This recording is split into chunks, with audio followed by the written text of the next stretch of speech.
Hey everyone, guess what? We do not have ugly swag. We have spaced out radio gear that you're going to want to wear. Why? Because no one wants to wear ugly clothing.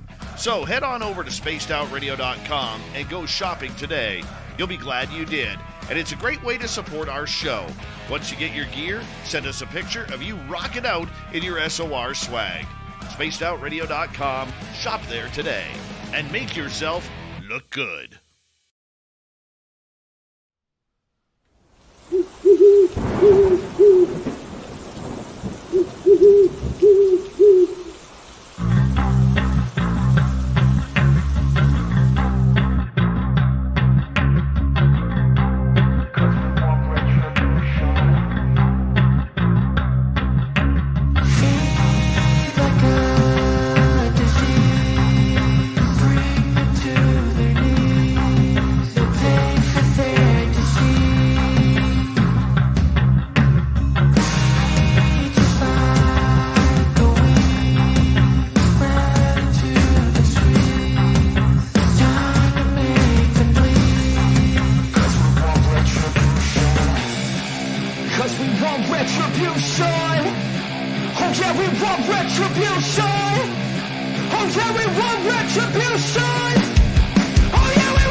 Show. Welcome to Spaced Out Radio, the After Hours radio show. I am your host, Mr. Rob G. Tonight we have an awesome show planned for you. We have Science Bob and Lala Bright from Orbis Paranormal joining us for hours 1 and 2. And then we have Drew Banky joining us with the After Hours wrap up in hour 3, along with Steve Stockton and maybe some weird news, UFO weird news. We'll see where it goes. Definitely want to go ahead and thank everybody for coming in and talk about who came in first. We know it was Race Fan with the gold. We have Miriam with the silver, and then Ann Joanne with the bronze. So definitely appreciate you guys all coming in, Miriam and Joanne. We also have our guest in the back, Lala Bright. We have Butchie Bada saying, hey there, people. We have Matt Carter. Hey, Matt Carter. We have Paul Shreves. Paul Shreves, thanks for coming on in tonight. We have Roger Murray, October 4th, 1967, Shag Harbor UFO incident, October 4th, 1929, 95th birthday. Dr. John Mack killed drunk driver in England, September 24th, or 27th, 2004, 20th anniversary of his passing. Oh, wow. I'm a part of an organization dealing with John Mack. So RIP to John Mack. Shout out as well to Roger Murray for keeping us informed. UFO Tim James is in the back. Hey, thanks for coming on in. Appreciate you showing up. We got Brown Dwarf in the building. Let's see. We have Tamothman. Tamothman is here. We have Eternity Eternal. I just saw her. Where is she at? Eternity Eternal. Thanks for coming on in. Let's see. Science Bob, who's always also in the back saying, let's go, let's go. We got T-Bone. Hey, T-Bone. We got Melvin WD40 lubing us up. Erico Dion Viziglione. Thanks for coming on in. Appreciate you showing up. Let's see. What else do we have? Who else do we have here? I just saw Necessary Dialogue. Where's Necessary Dialogue? Right there. Necessary Dialogue. Thanks for coming in. T-Bone, thanks for getting us started with the awesome super chat. Thanks for your support of Spaced Out Radio. We appreciate you.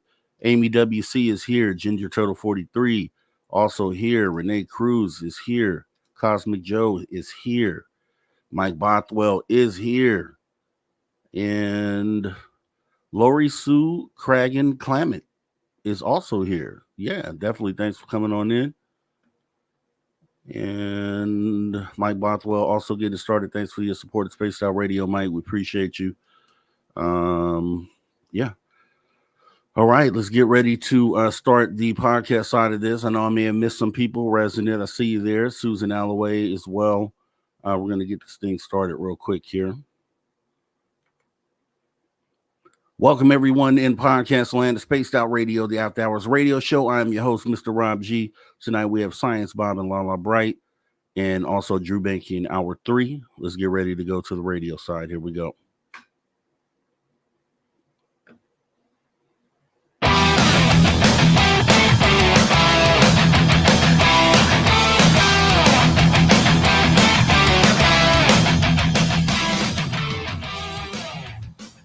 Greetings, space travelers. Welcome home.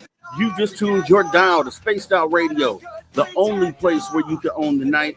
I am your host, Mr. Rob G. And tonight we'll be broadcasting to you on our terrestrial affiliates across North America and digitally on TalkStream Live, KPNL, and Odyssey Radio, as well as other digital platforms around the world. Don't forget you can follow us on X or Instagram at Spaced Out Radio, Spaced Out Radio Show. Also, jump in the archives, youtube.com/at Spaced Out Radio. We have a plethora of options there for you, like reading the SOR Newswire, rocking out the Bumblefoot, and getting in the swag shop. Oh, so much more. Just a lot of stuff going on here tonight. We appreciate you showing on up here to the Spaced Out Radio After Hours. We have Science Bob and Lala Bright from Orbis Paranormal joining us hours 1 and 2. Then we have Steve Stockton and Drew Banky joining us in Hour 3, Missing Person Mysteries, and the After Hours wrap-up. Definitely glad to be here tonight. We're going to go ahead and get right into the show here. We're not going to waste any time whatsoever. So let me go ahead and bring in our guests for the night. Science Bob and Lala Bright from Orbis Paranormal. Hey there. How you guys doing? Doing great. Good, thank you. So glad to have you guys here. I've had Lala on before by herself, and Science Bob, we did the New Year's show last year, which was a fun thing. Now I got you guys both together because I realize you guys have an awesome channel over there, Orbis Paranormal. I've tuned in. I'm like, okay, yeah, this is what I'm talking about. So I wanted to start out. Everybody knows both of you individually. What kind of brought you guys together to create this Orbis Paranormal? You're good. Okay. All right. So we started having, all these weird experiences here when we moved in together in Maryland, and craft, orbs in the house, all sorts of weird paranormal. So she had started her psychic medium business, and we kept getting invited to go on other people's show. But we saw lots of people out in the world that were interesting, and we thought it might be fun to interview them. So we started Orbis Paranormal. It's Tuesday nights at 9 p.m. Eastern Time on YouTube and X, and it's been fun. Yeah, and it's actually a fun watch. I mean, you guys are looked at as guests mainly, right? Because you're like you said, you're on all these different podcasts as a guest. Also yourself, Lala. So to see the guests become host is a weird thing, but it's inviting because you both have something to bring from the field. I know we talked, Lala, on the last interview about you being an experiencer, contactee, abductee, medium, remote viewer. How about you, Science Bob? What kind of got you? Because I know you have a long list of things, Sandia Labs, Auburn University. I mean, you come from a world where it's pretty serious as far as the type of work that you've done. So what gets you into the paranormal, and when did that happen? So in 2016, maybe 15, but I know by 16, I began seeing evidence and hearing about evidence inside the intelligence community about UFOs. So I started researching the field because I'm a scientist. My curiosity got piqued. So I started looking at YouTube and reading books like everybody else. And I got hooked up with Richard Dolan, got fairly close to him, became the administrator and chief moderator for the Richard Dolan Forum. And I saw him interview Chris Bledsoe. He did 4 one-hour interviews of Chris Bledsoe. And Chris Bledsoe lived an hour and a half from me.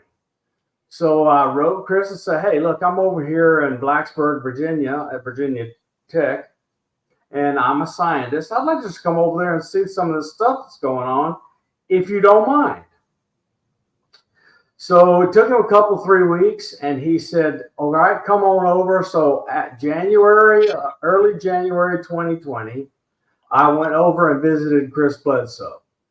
We had 3 ugly days of weather and 1 great one. So on the 3 ugly days of weather, he told me everything that had ever happened to him and lots of stuff that a lot of people don't even know. And I got to see all the evidence, and it was really, really wild. So the 4th day, we went out at night, and we saw 2 massive orb craft fly right over the top of the trees, little flash bulbs going off in the trees and then up in the sky. This purple aura about the color of my shirt, but smoky looking all across the sky. And when there's the craft is some goofy, crazy stuff. So anyway, so as soon as the purple aura disappeared, and he was not looking at the sky by then, as soon as it disappeared, Chris said, okay, they're gone for the night. We can go in. And I knew right then they were telepathically communicating with him. So we went inside and had our final visit, got in the car and left the next morning from the hotel. And the hitchhiker followed me home. Had craft and orbs and other things, apports in the air. And one of the apports was like getting shot in the face with a water pistol, except nobody was holding the water pistol. It came out of the middle of the air. And that happened 3 times. And the 3rd time I called Chris and says, okay, well, definitely had the hitchhiker. And I had this weird apport. So I'm going to do this and this and this because this is interesting and I need to investigate as a scientist. And shortly after that, we went to San Francisco to a UFO conference where I helped Chris put on his first major public presentation of evidence, helped him with his slide deck and all this other stuff. And I processed a bunch of his photos and came home. And and then COVID had hit. So at the end of that semester, it was clear we were not going to return to school the next year. And it was going to be in a building for 200 people sitting all by myself. And I went, no, I'm going to retire. So I retired.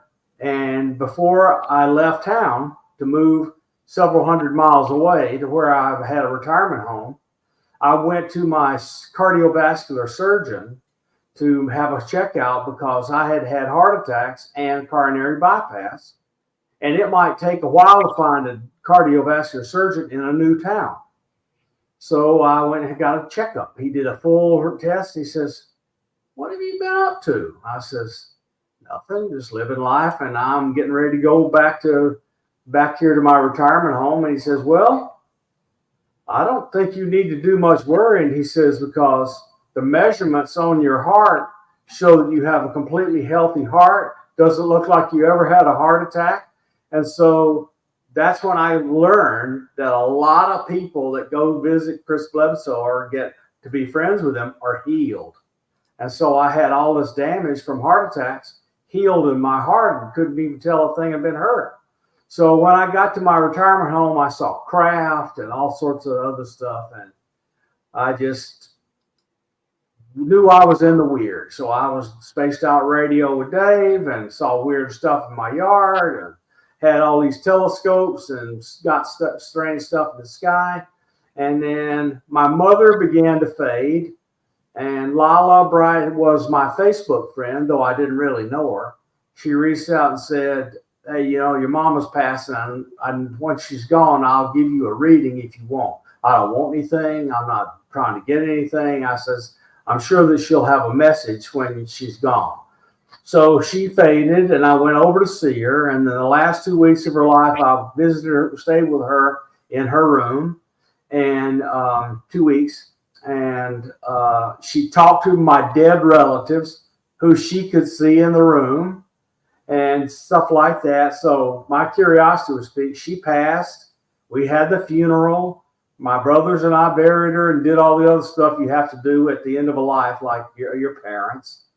My father was already gone, and she was the last one. We had to figure out what to do with a home and estate and all that other stuff. So that took a little bit. So then I went home, reached out to Lala. She gave me a reading, and in a few minutes, I went, she is telling me stuff there's no way she can know. Not only that, there's no way anybody knows this stuff except for me and my mother.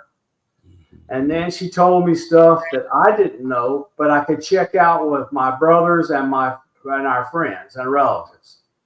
And at the end of the reading, she said, there's a little old woman here, 5'2". I can't understand anything she's saying. Her southern accent is so thick, it's almost unintelligible. But she keeps jumping up and down and trying to insist on, I think she's trying to give me a word to give you, but I don't understand what it means.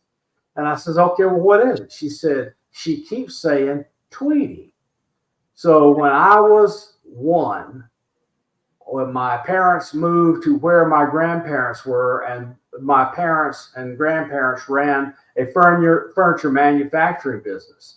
And my grandmother kept me a lot. And so she would call me Sweetie, and I could not say Sweetie, so I called her Tweety, and that was Grandma's name for every grandkid. So I knew Lala had talked to my grandmother on the other side. But as to add a little cherry on top of the cake, she says, she's got a poodle in her arms. Rob, my grandmother was a poodle breeder. And she had this poodle named Pierre, and she carried that thing in her arms all day, everywhere she went.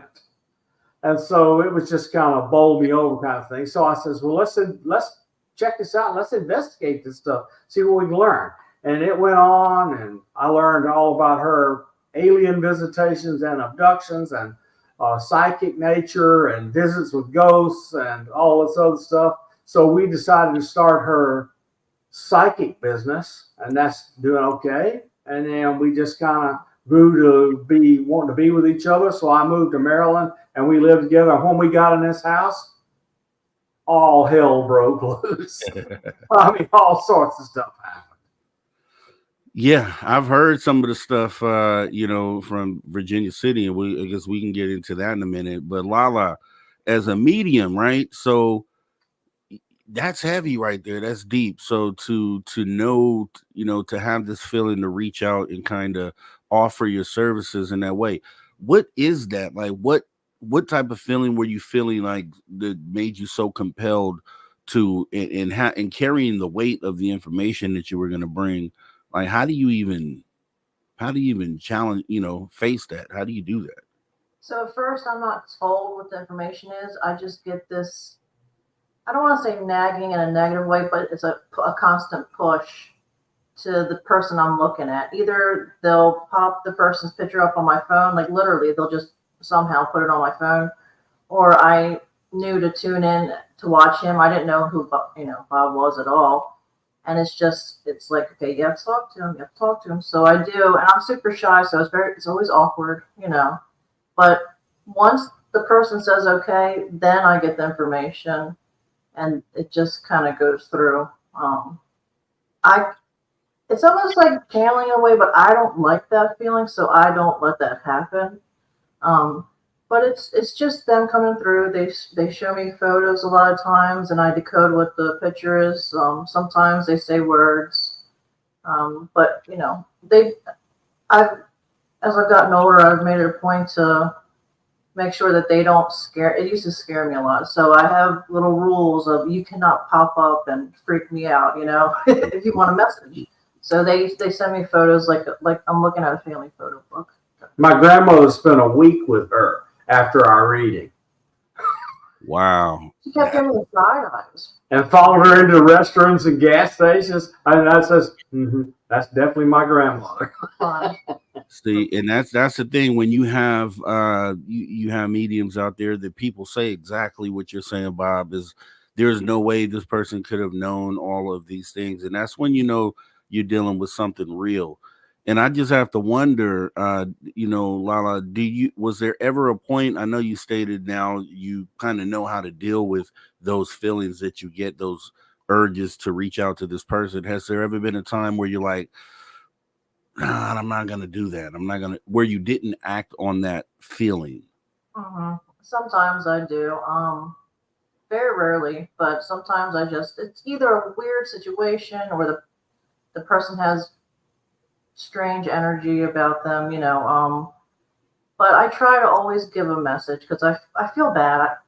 That takes a lot of energy for the person that passed to come over and talk to me. So I would want someone to give a message for me. So I try to be fair, but on a few occasions something didn't feel right. So I just didn't, because sometimes people have attachments. I've read a person with an attachment before, and it literally kind of stalked me for a little while. That was my first real instance where I realized, okay, this is how I got this, is from this person. So I try to be careful.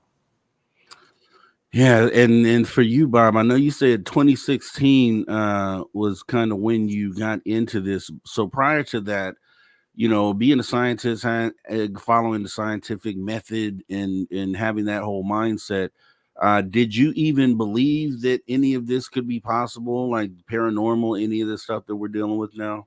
Okay, so it is weird how memory and life and all that stuff works.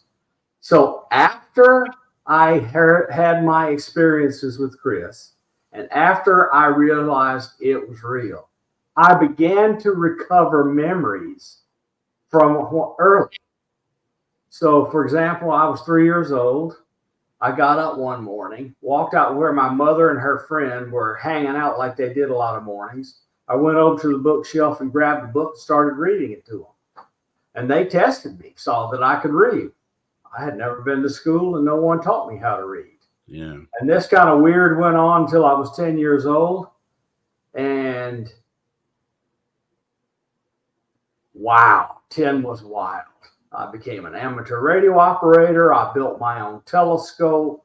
I helped my 18-year-old neighbor at 10 years old. I helped my 18-year-old neighbor build the largest fossil collection privately held in the state of Alabama.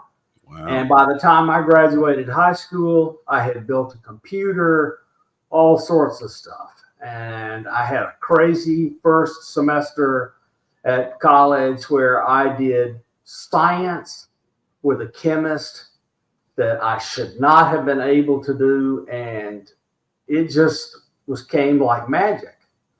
And so picked up my girlfriend, who was also from my hometown, at her dormitory and drove home. And on the way, we wound up in the middle of nowhere, pitch black dark, at a stop sign with a car idling, with an hour and a half of missing time. Wow. So we figured out where we were, got home, said, sorry, we were just talking, got lost, and we're here, we're fine. And so I didn't think about it. But 2 weeks after that, I changed majors, changed schools, changed everything I wanted to do to something totally different to become what I am now, this engineer and mathematician, a physicist, and went on all the way through graduate school and worked for the intelligence community. And then I remembered all sorts of stuff as time went on. And then I had a regression with Deb Shakti, who is a favorite on Space Style Radio. Both of us had a regression, and we've both been in this our lives, but I didn't remember any of it. There's no way she can forget it. It's dominated her life since she could talk. Yeah. It's funny you say that, because Deb Shakti was on the show last night, actually. Yep. And, oh, yeah. she's going to she's reached out to me since last night and wants to set something up, because I'm starting to feel that too, where you said once you kind of had these conversations and started going down this path, then you looked backwards and started seeing instances where things may have happened. And I'm at that stage right now because at this point, that's why I want to do the regression, because now that I'm in this field, I've looked back, there's scars that I have. There's other instances where I kind of question now at this point, like, wait, did something happen then? And so I guess that will all be uncovered once the regression happens. Well, let me tell you a little about her and the regression. It is not what you think. She does not do it like, I'm going to hypnotize you and make you bring up all these horrible memories, all this weird stuff that happened to you. That is not how her process works. What she does is help you relax. You go kind of where your mind wants to go. And so with her, the introduction to all of that is helped, but it's slow, and you proceed at your own pace.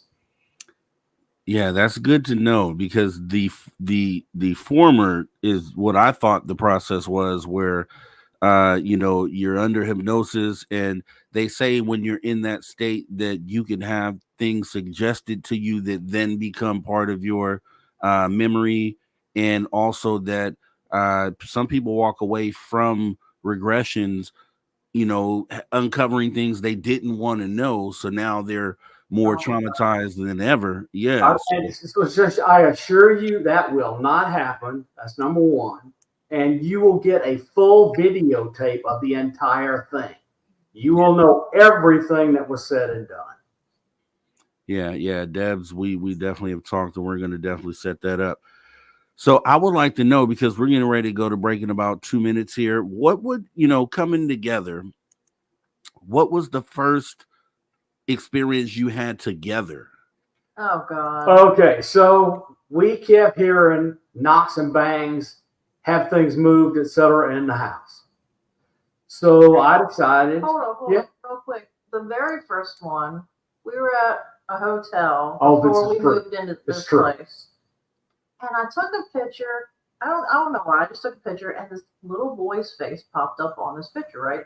He goes outside to do something, and my keys lift up and drop on the counter. Well, I bolted out of the room because I was scared to get anyway. But I'm telling you what, when things just got crazy together. So, and then I had a friend who was murdered, and he was visiting her, wanting her to get with me so I could tell his family what happened to him. Mm-hmm. And one of my best friends was involved, not in the murder, but was friends with, and it was wild. But look, after we moved in together, stuff started happening around the house a lot. Things get moved, knocks on the wall, doors opening, lights getting turned on, TV turned off, all sorts of weird stuff. So I bought security cameras and put them in the house. So we had a security camera at the front door, in our bedroom, and in the main room, the big room, because it's almost an open floor plan. But anyway, so we could cover the whole house with 3 cameras, the part we cared about. Oh, and then we have one in the basement. Ooh, yes, that one. Okay, so anyway, we went to bed. Everybody in the house was asleep. It's like 2 or 2:30 in the morning, and the camera clicks on because it hears something. And something's walking by, and you can see kind of a shimmery, shadowy apparition moving by the camera, and click, a light clicks on in the hall. Wow. And it goes from night mode to day mode. Mm-hmm. And just as it went to day mode, that security camera recorded the electronic voice phenomenon that Zach Bagans would pay for. Okay, we're going to hear more about this with Science Bob and Lala Bright, Orbis Paranormal. We're going to get into some more deeper stuff, but I want to hear the rest of the story. So do you. So don't go anywhere. We'll be right back right here. Spaced Out Radio, the After Hours radio show. See you in a minute.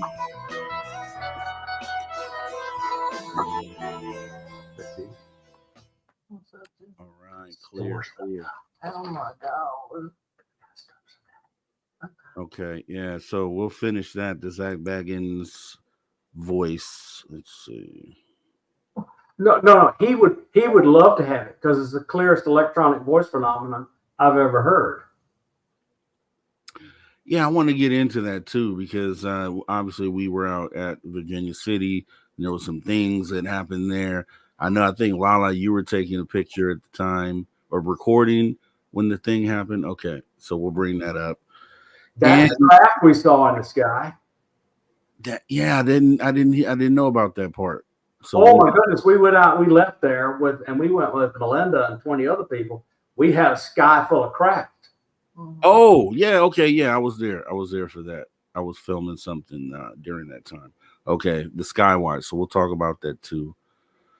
And then you brought a friend back, so we'll talk about that as well. From what I heard, so I like to hear the story on that one. We talked about the ghosts in the first place that we went with when we went on the tour. Mm-hmm. Is that the video you're talking about? Yeah, yes. Okay. Yes, when we were on that room and yeah. Weren't you filming? I think you were filming. I didn't get anything good, but I was filming, yeah. Okay. I'm not the one that got something good. No. I know someone that was standing next to me was filming as the person was giving the overall speech and had stated Melinda was giving a speech. Yeah. And the orb had flown past the camera. So some weird stuff happened out there. Well, it is Virginia City. Come on, that place is haunted. Yeah, and I have some visuals too. Let me set those up, actually. Yeah, I have a visual I'm gonna set up. My favorite one. Are you gonna show the? Yeah, we might as well. Face? Yeah, we might as well. Okay. Might as well. I love it. I gotta get a new picture. Yes, we need to go out and get Where's another alien. Well, we got to have a clear night. Oh, let's see. That's not it.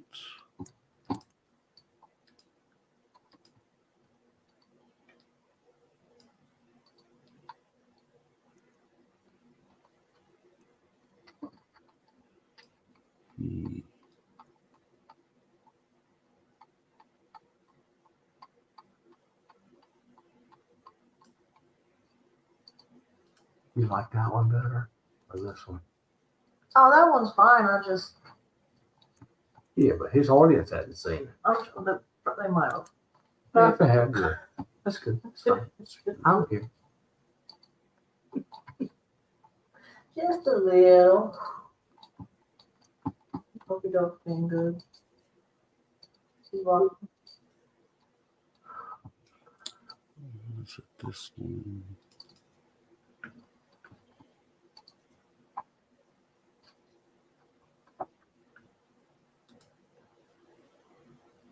Are you hot? Yes. You want to put the arrow on? As long as you put that dog on the. My coffee dog? Yeah, it is your dog when it acts like this. Yes, it's hot in here. You okay, Bill? Put her in the room and close the door. Yeah.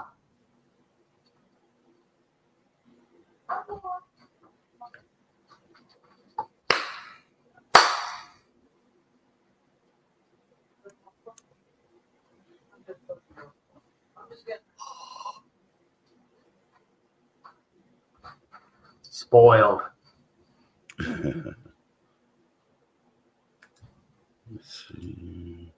Oh yeah, this is it. Okay. All right. The Mothman says, Science Bob, that the beard makes you more sciencey.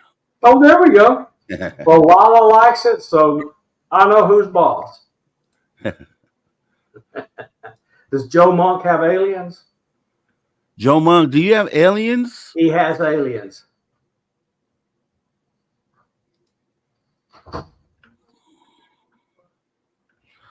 He want to pet that dog. Can he pet that dog? I know what you're talking about, Joe Monk.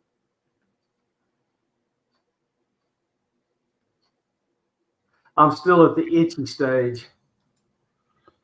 Yeah, I can't grow all this for some reason. I can't. It won't let me do Yep.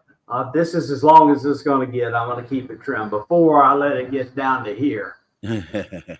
And that beard's on Dave's wall. Yeah. All I right. said when COVID hit that I would not shave until I had a vaccine. So I thought I might be growing that beard the rest of my life. And I finally got the COVID vaccine and I shaved it off the next day. Awesome stuff. We're coming back. Spaced Out Radio after hour 0.5. We're on the back half of the first hour. Back with our guest, Science Bob and Lala Bright with Orbis Paranormal. Talking about some crazy stuff here, how they got into it. We're going to do that and more. Space travelers, don't forget, you can take the extra step and join the club. That's right, you can become a Spaced Out Radio Space Traveler for as little as $5 per month. By joining the Patreon, consider going ahead and doing that as we come back with Lala Bright and Science Bob. And so you were talking about the voice. Yeah. So we moved in here. We had some stuff. We put up cameras, and the camera in the front of the house triggered, started recording, saw something walk past it. The light turned on, whatever the thing was, turned the light on, and we could hear this perfect electronic voice phenomenon on the recording. It said, "Hello, Xander." And Xander is Lala's 14-year-old. Whoa. Okay. And that was Dave, his father. We were together for 15 years. He passed from cancer 3 years ago. And that was his voice. Because he liked to pretend he was a radio host guy. So he had the radio host voice, and that's what it was. Wow. Oh, hello, Xander. It was. No. And it was as clear. It was voiced. It was full. It wasn't a whisper. It wasn't a gurgle. It was completely voiced. It was amazing. That was the first time. I mean, he would bang on the walls sometimes, but that was the first time that he actually did something like that. And then he beat on everything in the bedroom until we put his picture up on the chest of drawers. He would shake because I kept his picture inside a drawer. That wasn't good. And he would shake it, and then when I place it up, it didn't happen anymore. So wow. But the dog sees something walking around this house, and she alerts, and then just follows it back and forth, and on occasion growls. You know, that's strange that you say that, because I've experienced orbs since we all left Virginia City, and we'll show some photos from Virginia City. But I was under the impression, because I had heard that like the day after we left, that you guys may have had a hitchhiker go home with you. And then so within a week of getting home, I start getting, I'm sitting here doing a show live, and my girl is getting an alert on the Ring camera that something's in our side house. So she checks the camera and sees this orb floating around the room. It triggered the camera multiple times. wow. And so she goes out there herself, and it's on film. It shows her walking in, and she's just scared, and she's looking around, and she doesn't see it anywhere. We had that happen probably 5 or 6 different times. Excellent video of it. But I have a video as well, because I jumped in. I said, okay, I know this is happening a lot, and I find other people who have recorded the same thing. And there was a dog in one video, and he could see the orb. So we couldn't see the orb ourselves, but the dog saw the orb. The orb shot this way, and the dog turned his head and looked that way. And I'm like, okay, so dogs can see these things. Oh, yeah. Very much. And it's like, well, what are they then? What do you think those orbs are, if you had to guess? Spirits or aliens or craft or whatever. The ones inside are spirits. I think they're different. It all depends on the feeling, and even if you aren't a psychic, you just get this either a ringing in your ear or a strange feeling. So a lot of times there's spirits of people who have passed, but sometimes there are those. Nothing's playing right now. What the fuck? Oh, yeah. I don't know. Okay. I don't know why that thing's talking to Wait, us. can I say something that happened about, okay. So our friend Mercedes, she does like cleansing and healings, and just to make a long story short, I lost pretty much my whole family except my son. And really, like, weird circumstances, weird things happened, and I had a weird instance where I woke up and something was like, attacking me in a certain way. Anyway, so I really think that something was killing off my family. I know that sounds crazy. I know that sounds crazy. No. So I talked to her about it, and I said, I feel like my fear is that it's still kind of hiding around. And so we were over the phone, she started doing cleansing. She's amazing, by the way, Mercedes Benedict. And I had her on speaker. My light in the bedroom, only my side of the bed started to flicker, the light. And then my puppy dog, who never growls, really, she ran into the bedroom, started growling at the chair in the corner. And then the whole house, all the power in the house totally shut down. There was no storm or anything. And then it went back up. Blue sky outside. Scared the crap out of me. I mean, but she did a cleansing, and it hasn't happened since. I mean, I woke up with a bite mark on me, but that's besides. Do you think dogs more than other animals are able to sense this, or do you think most animals in general can sense it? I think from experience, dogs and cats can. I hear that. I guarantee you this dog can. She alerts. There are protectors, I think. This is the sweetest, gentlest, never angry, nothing but loving. Yeah. Wants to lay on us or kiss on me or whatever all the time. But when whatever it is in this house she's on alert and growling. Would you say that, being that you guys both have now that you guys both research the paranormal, do you feel like that brings you closer rather than, because, I'm with a person who is now kind of getting into this because she's seeing more and more with these things happening. She's being witness to there's something weird going on. Wow. But being that you have two people who already agree on that and kind of are going down that path together, do you find it that's an easier situation, or what do you get that's your perspectives as far as the uniqueness of just the love, I guess, for the paranormal, right? Yeah, imagine having to be with somebody that doesn't want to hear about it, hates it, doesn't want to even talk about it, hates that you're into it. Well, that's what I was. And after she left, Lala reached out to me, did my mom talk to me, and now we're together. I can tell you the difference between type 1 and type 2 is dramatic. I felt completely relaxed. She's not judging me because she's living with it too. It's just better. And for me, it's comforting because, my significant other was kind about it, but didn't believe in it really. And I always felt very alone, which made me even more scared when something would happen because I didn't have anybody to talk to, So when something does happen, he's like, all right, well, let's go check it out. So he can get eaten. In other words, he can get eaten first. And I'm saying it's comforting, Alex. Has there been times where, you both may have a different outlook on something that's happening, like different perspective of the incident that you're dealing with?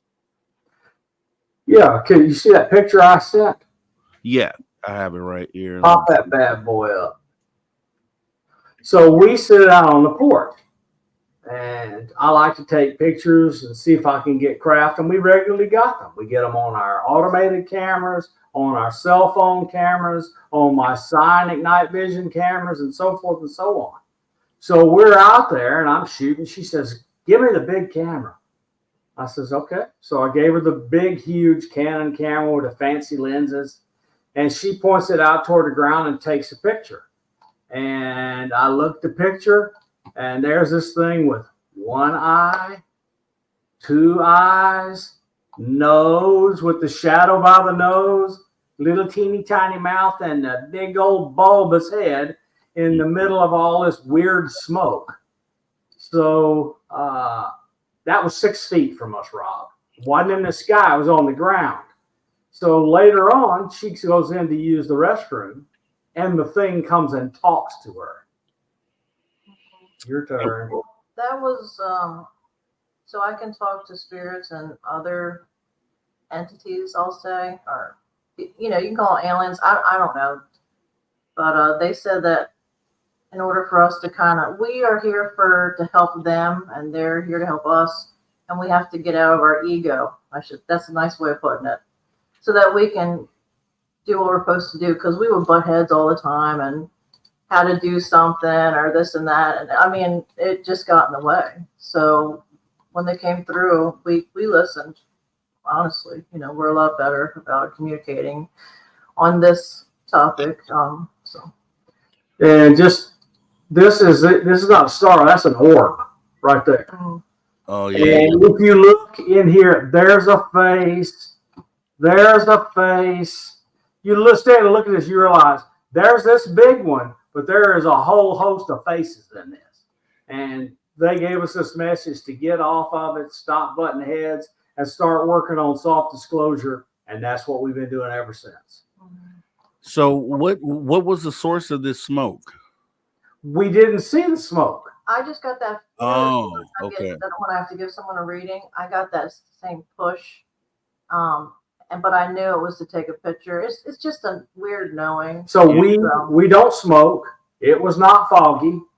But when the picture came up, that smoke was there. And I've been told by others that that's like an interdimensional portal or whatever, and it's walking through that stuff to get to us. Well, we have a video of a portal in our backyard opening up. It was like a black hole appeared, and then a bright light swung around it, and a bright light shot out of the hole, and then it totally disappeared. So something's going on. And we have in our folder on shared folder on Facebook. Yeah, we have reconnaissance. We have maybe 50 pictures of reconnaissance UFOs near our house. Craft, not orbs, craft. I have it, and it's weird though, because the same way the consistency of this smoke you guys have here in my UFO sighting, I took a video. I have a video of it, and then what I did one day is I went frame by frame, and in one of maybe two of the frames, there's what appears to be maybe a portal, or I think it's a portal. I'm just going to say that, but there's a zigzag line. It's made out of smoke, and it's a zigzag line. I've seen this in other videos before, but that's also the part of the sky where these UFOs disappeared. It was like 47 of them. So that it looks sort of like that smoke that you guys showed there. Okay, so we have a video of the front yard on our security camera, and it's one of the thing sees motion and records video for 10 seconds. So in the front yard, that smoke appears, and this 6 or 7 foot tall thing, that thing right there, walks up and comes in our front door. Yeah. I'm not at that stage yet. I think I'm getting close though. I'm feeling like the contact part of it might be on its way, because I know I had a dream recently of something grabbing me while I was in bed, and I'm not the one to kind of just jump off the deep end with it. I like to have logical thinking about what it is that I'm dealing with, but it felt like it was real life, something grabbing my leg. Now, was it extraterrestrial? I have no clue, but it was definitely something grabbing my leg. And I feel like I'm being guided more and more towards a point where there's going to be some sort of physical thing going on. Have you guys, interfaced or interacted with any sort of beings from somewhere else at any point? Poked, prodded, pulled. When she's out of the house and it's quiet, I hear disembodied voices, almost always female for me. I always hear male. That's weird, actually. And lately, we've had a mimic in this house. Oh, yeah. Even my son, who does not believe in this stuff, he's like, "Did you just call me, Mom?" I'm like, "No, what? Oh, God, So, but by the way, don't you talk about a shadow person in the house, your house, right? Yeah. Do you still see it every once in a while, or? No, not since that one incident. But and that here, I may as well tell you this. So basically, what I've done recently, I'm watching all sorts of people, talking to people about their experiences, trying to see what lines up, what doesn't. Then I'll go offline. I'll do some research to try to figure out, what's the best case scenario. So what I used to believe that all my sightings or all my encounters were separate. Like I thought the orb that we filmed, and maybe I'll show that in a little bit. I thought that maybe was a hitchhiker followed us from Virginia City. I thought maybe it was paranormal. Then we had a lady come up to our front door, a random lady. We live 4 houses off the corner. And she came to the door and asked to come in and use our shower. Just a random lady. Then we had the shadow person. Then we had the footsteps on the roof, loud as clear as day. Then we had the phantom knocking that picked up on the Ring camera. So all these different things, and I'm thinking, okay, maybe they're separate parts of the phenomena. Then I recently had an idea of maybe these things are all related to each other, because I've talked to some paranormal investigators and they say, okay, the shadow person I don't feel that it's paranormal. I feel maybe it's related to extraterrestrial, if that. So, and I heard you say in the beginning, Bob, those orbs, those could be extraterrestrial, they could be paranormal. Like, what mindset gives you that view? Okay, so the ones we get on our external camera in the back, the orbs, they occasionally show faces, and they are aliens in those things. And sometimes there's several alien faces in those things. Yeah, and so we don't ever see those with faces in them inside the house, and they move differently. They move completely differently. In the house, they kind of float around. Yeah. In the backyard, they're zipping by, and oh my goodness, we have one zip by the camera like I'll go down and back up, and as it went down at the bottom, it went hi and left. Wow. Then we had one zip down from the sky, which we could see it zipping down from the sky on the video. We heard it go thunk on the deck and then stand up as a humanoid energy, reach up and grab the camera, turn it like 25 or 30 degrees, go down and take off and left the camera there. You can see the camera being moved on the video with the entity. But after the entity moved it, so it was pointing one way. By the time it was finished, it was pointing to our neighbor's roof. And from then on, our neighbor's roof started to have like a crawling light on the roof almost every night. And when a crawling light is on the roof is invisible, and we see them taking people in and out of the place. It looks like a body bag was shooting out of the window up into... I know it sounds stupid. Get me tell you, Rob, we have not told the neighbors because we don't want to get thrown out of here. Yeah, I'm at the point where I was going to ask my neighbor if the people who lived here before we moved here had any experiences, because he knows the neighbors. So that's another aspect. Now let me ask you about the orbs outside. You said they zip around. Do they leave trails, or when they move, do they leave? Okay. Sometimes they do, but some don't. Yeah, I would love to see those, because I wonder you should see. So on occasion in the yard, there's a flash in the sky. Something has already triggered the camera. We don't know what that is because it's motion triggered. But in the middle of the motion, there's a flash in the sky, and things move on, and then the video ends. So she just kind of knows which video to go look at. She looks at the video, sees the flash, zooms in, and finds a craft. So it's like a portal opened with a flash, a craft came out, and she finds it.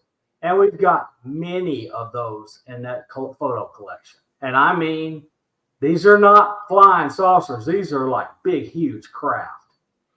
Yeah. What do you think? R-shaped UFOs, we've had it all. What do you think are the still on the orbs you see outside? What do you think the source of those are? So do you think those are coming down from some sort of craft and coming down and then doing their business and then going back up? What do you think the extraterrestrial purpose of those orbs are? We observe us and see what we're doing. Yeah. Maybe it's an easier way for them to travel here in this realm, you know? I'm not sure. Literally, we had one, the one went down, across, I'm sorry, down. Let me do it here. Down, across, and up. And we could see in that tube of light alien faces throughout the tube. And I've seen large orange orbs with my dad years ago, and it was daylight.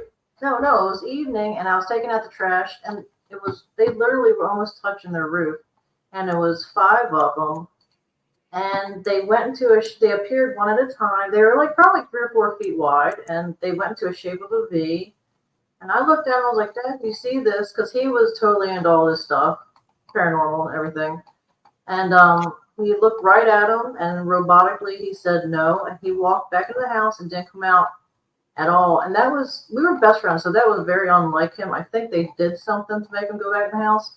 And then when I looked back up at them, they one by one went away. And I don't remember going in the house. I don't remember anything except waking up the next day in my bed. So I had, when I see certain orbs, I do have missing time. I'll tell you another thing. Like I have sleep apnea, right? So I have to use like a CPAP. It's preferable that I use a CPAP, but it makes me think, right? Because sometimes if you haven't used your CPAP machine for a few days, it may be an instance where you just simply fall asleep, right? And I would wonder, okay, are those instances that deal with sleep apnea, or potentially are those instances of missing time, right? Because all of a sudden you just wake up, you didn't know that you went to sleep, and it's technically a little bit later in the day. So are you experiencing in those moments instances of missing time? I don't know if you've had to deal with sleep apnea or you know how that is. We both wear the mask, so yeah, we know. Okay. Yeah. That and she's had more missing time incidences than anybody I ever heard her whole life. A lot of times I would be driving and I'd go to the corner to get milk or whatever, and I'd be gone 3 hours, not know I was gone 3 hours, because that would be a common fight with me and my son's father was like, where were you?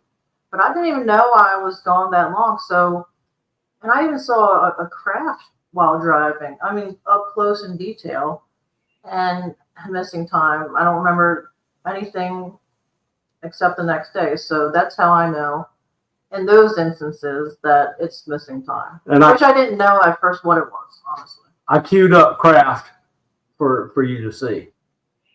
Okay. All right. So that's what that. Okay. We'll leave that there because we actually are going to break here in about 30 seconds. And this one will be off camera. And I can't wait to get back into this because I want to show you also some of these orbs. And I wanted to see. Sure. We got 3 craft I want to show you, and then you can show us your stuff.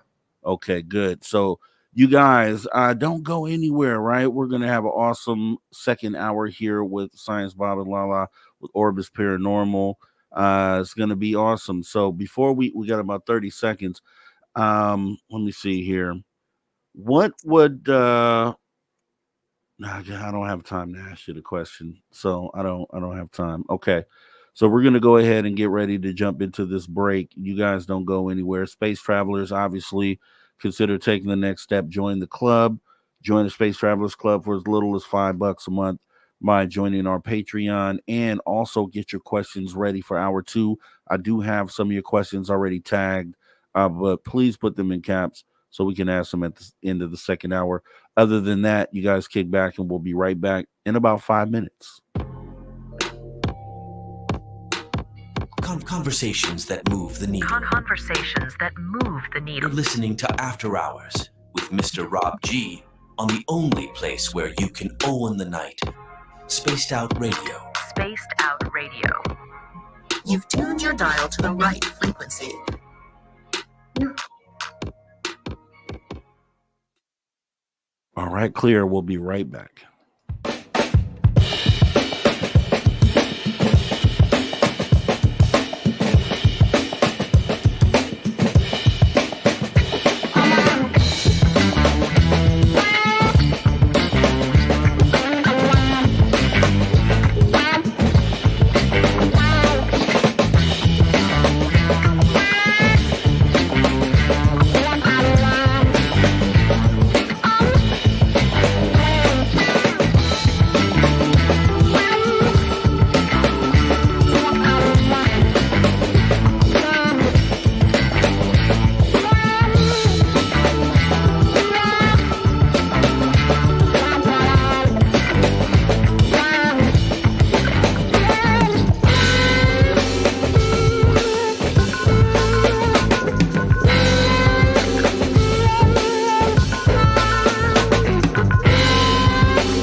All right, everyone. Welcome back to Spaced Out Radio after hour number 2.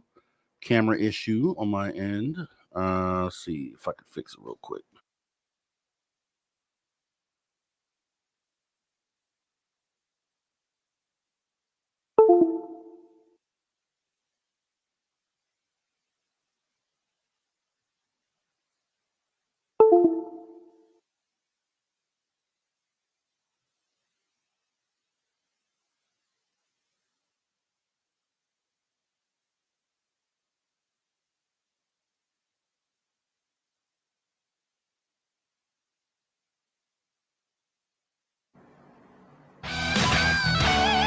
All right, everyone, welcome back to Spaced Out Radio after hour number 2.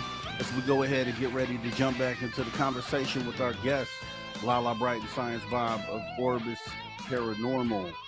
Don't forget, guys, you can follow us on X and Instagram at Spaced Out Radio, at Spaced Out Radio Show. Our website is spacedoutradio.com, where the options are endless. You can stay up to date with the SOR Newswire, plus get some official Spaced Out swag as we go ahead and jump right back into the conversation with Lala Bright and Science Bob, as we go ahead and try to also fix this camera issue here. Let me see if we're good now. Okay, there we go. Oh! Yes, the magic. Okay, so with that being said, we're jumping right back into the conversation. And orbs, you had something that you wanted to show, Bob, that you sent me. It's downstairs. You can put it up. All right.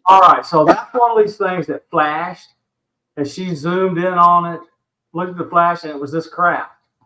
And then this is another one where it's this gigantic thing, and That was cool. looks like a rib cage or a parking deck. It came back It again. came back 2 weeks later, rotated 90 degrees, and here it is again.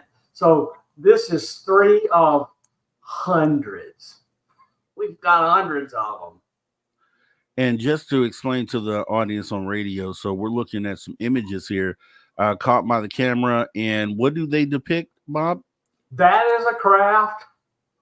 This is a triangle flying near it. And I don't know what craft this is, but that might be a star. But anyway, this is a craft. And this is a triangle flying right near it. The big craft. And this is the craft Rib cage, doesn't it? that's 3 weeks earlier. And Just rotated 90 degrees. this is up high in the stars. Yeah, way up there. Because of the shadows on this and it being pitch black dark here, that thing is illuminated by the sun, but it's far enough above the earth, the sun is illuminating it.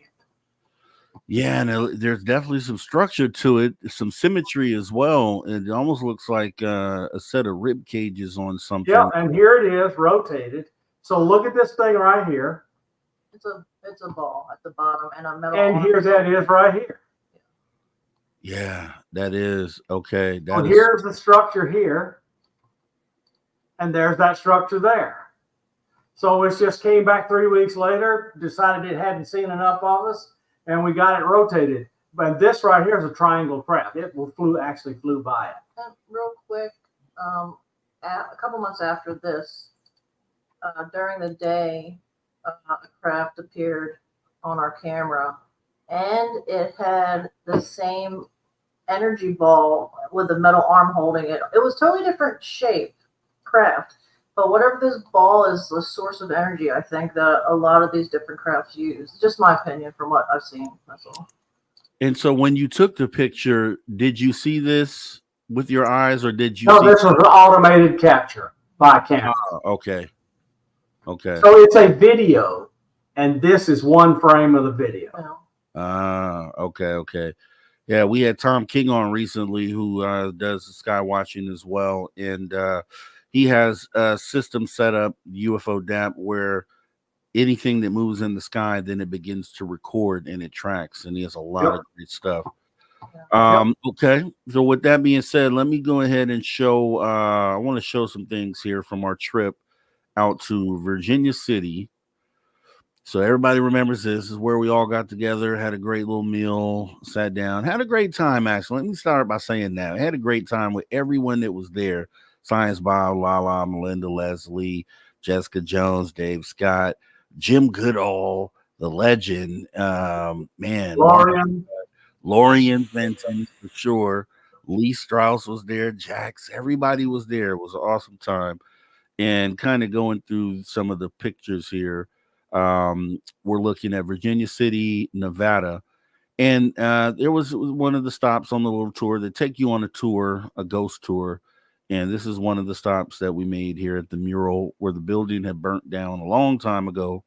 And a lot of the players that we mentioned are here in the film, in the pictures.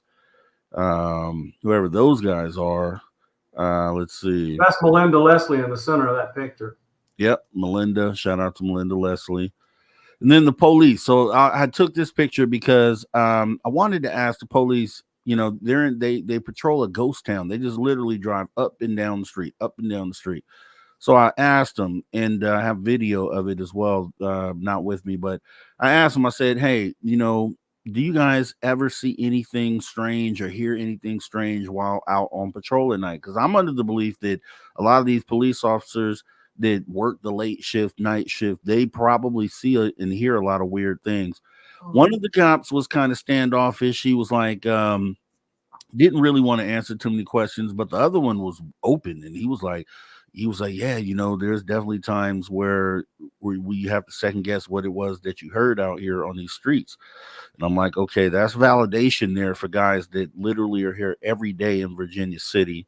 And let's see, there's me, Dave, and a biker from the East Coast. We have also this. Okay, this was the hotel, the haunted hotel. And for people in Radio Land, it's just a long staircase going up, an ominous looking staircase, one you probably wouldn't want to go up. I know you guys did on the tour. Did you see anything weird when you guys were here? I didn't go up there. It freaked me out. I stayed outside. Oh, yeah, she, you were with she me. could feel the energy. She wasn't going in No, there. I'm good. I'm not dying in there tonight. Yeah, so there were some stories about that hotel supposedly haunted. This was the skywatch that we done. We And definitely saw craft. I thought I had a picture of us in the where they told the story, but I don't think that I do. Okay, so if you wouldn't mind, we met up at this bar in Virginia City, and it was the beginning of the ghost tour. They brought us in, and they began to talk about the lore of the town, the history, things of that nature. Someone, I thought it was Lala, was taking a picture or videotaping what was going on at the moment, and said they saw an orb fly past the screen. It might have been Jax, actually. I think it was Jax that took that film. Now, I understand when we left Virginia City, Science Bob and Lala, you both had a situation where you had what you thought was a hitchhiker. What happened with that, if you wouldn't mind telling that story? Sad guy that followed us home. Oh, okay. Yeah. It was from the first place we visited. And it was that back room. And I kept seeing a man in my mind. I kept seeing a man holding another man that had passed, right? Well, I didn't know that the room we were in, they put bodies in. You know, I didn't know that. She didn't go back to the morgue. Oh, yeah, that was right behind the room we were in. Yeah. Yeah. And so I just kept walking around, and we went outside, and I kept feeling just, I thought a man was following us at first. And then, you know, we looked around, nobody was there. And then the image came, and it was a man probably in his late 20s, early 30s, from a long time ago. And he followed us around. Maybe because I could sense him. Sometimes that happens. But we talked to him, and we said, you know, it's okay. As long as you have good intentions, you can kind of hang out for a little bit, but you can't come home with us. But, I mean, it was interesting. I thought it wasn't scary. Usually it's scary to me, but he was very, almost like a little boy kind of energy. So it was interesting. He was just lonely. That's all. So what ended up happening? I mean, how did you notice this when you got home? What were some of the things that were happening? Did you notice anything? Oh, we'd have stuff move around like we always do, but I mean, you talked to them into leaving them, it didn't happen anymore. Yeah, I just Thump, thump, bump, bump, after a while, you know. and then it left.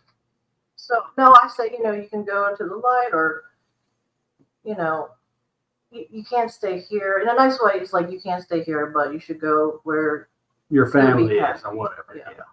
And I explained you've passed away, this and that, because I always feel that I have to explain that just in case they don't know, you know. So Yeah. And what was that essentially that I know right before we went into the to the ghost hunt, Melinda gave this speech or what was that? What do you call that? He was asking the spirits not to. protect us. Yeah, There's a protection. There was a she said, you can come around, but if you're bad, don't come around. Right. And if you come around, don't mess with anybody. You can talk to us. We're happy to hear from you, but please don't be ugly. That's a standard speech for somebody who is a sensitive medium, whatever, leading a ghost tour. Because some of the places we all went to did have negative energies or entities in there. So, and she felt that right away. And she told all the ones with bad intentions to go the heck away. Yeah. I mean, that was comforting, but at the same time, if I had my first time being on a ghost hunt or any sort of thing like that, so it was kind of creepy too, because it's like, okay. Well, if you live with her, it happens. You hear that regularly. Okay. So with that being said, yeah, this was a great tour. I wanted to show because you guys talking about these orbs. So I want to show you these orbs that I caught on ring camera and see what you think about them. Oh yeah. It was really creepy. Let me see here.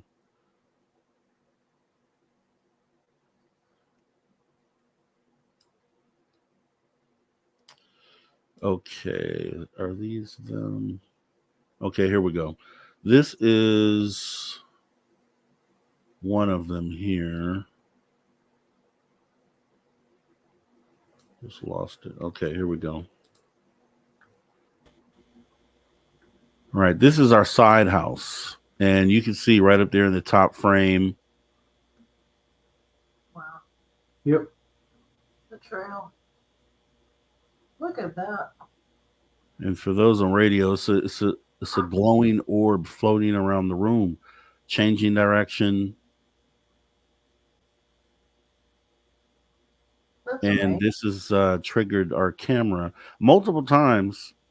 So I have this and I have a couple other footage items from this incident. Wow. Yeah, that's pretty amazing. I've never seen anything like that. So that's that. And then it's shows up larger as well. Let me show it might be this one here.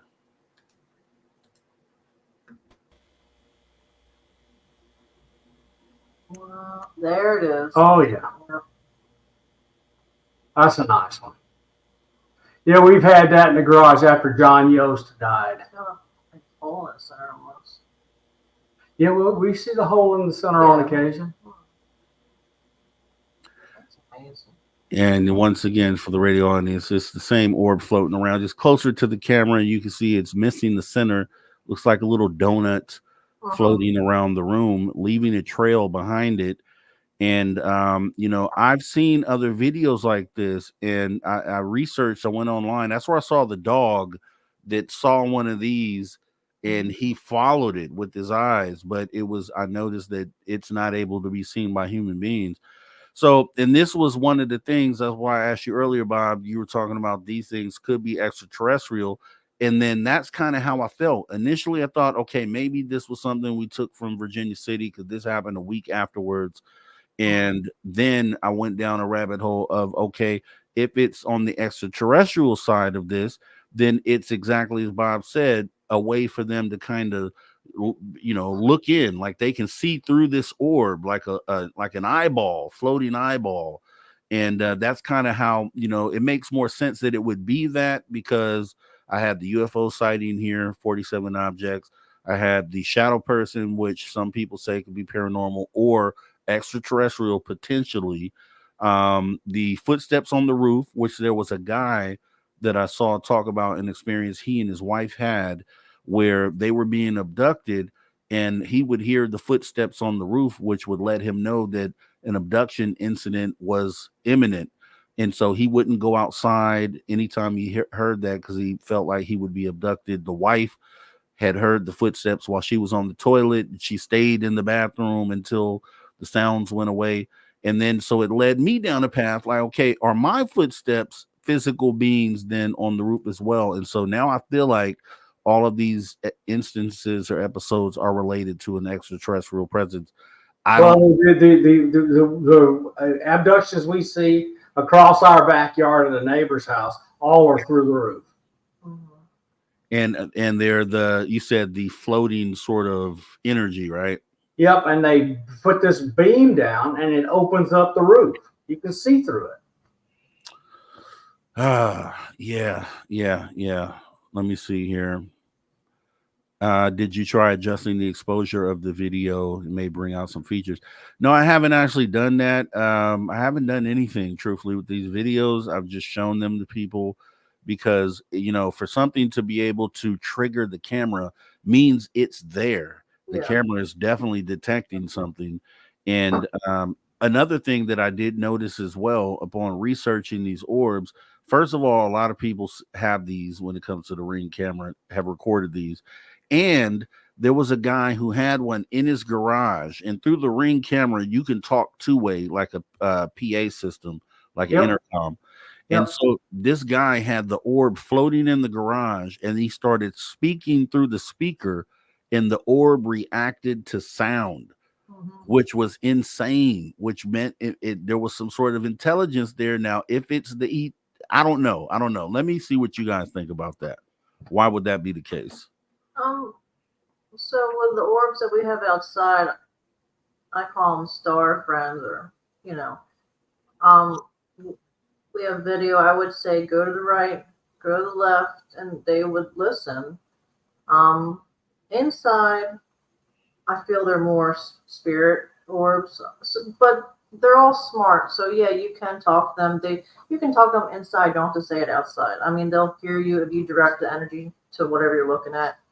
I think they're smarter than us in a lot of ways, really.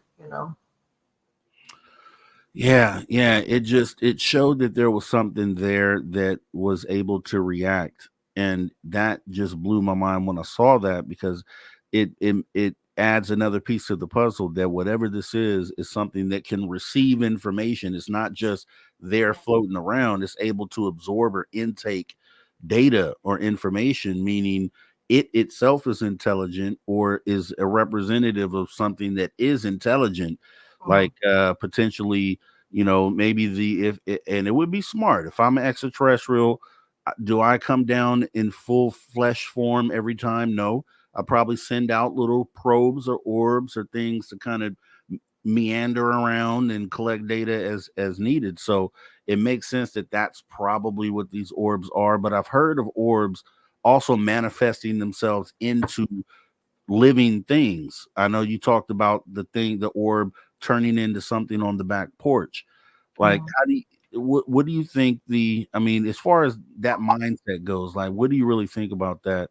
Do you think that these things, I guess they could represent many different things though. So it's hard to ask the question, right? I don't know. They can manipulate. Being here, they can manipulate a lot of things. They can form into a lot of things. I think it's almost like a playground for them being here.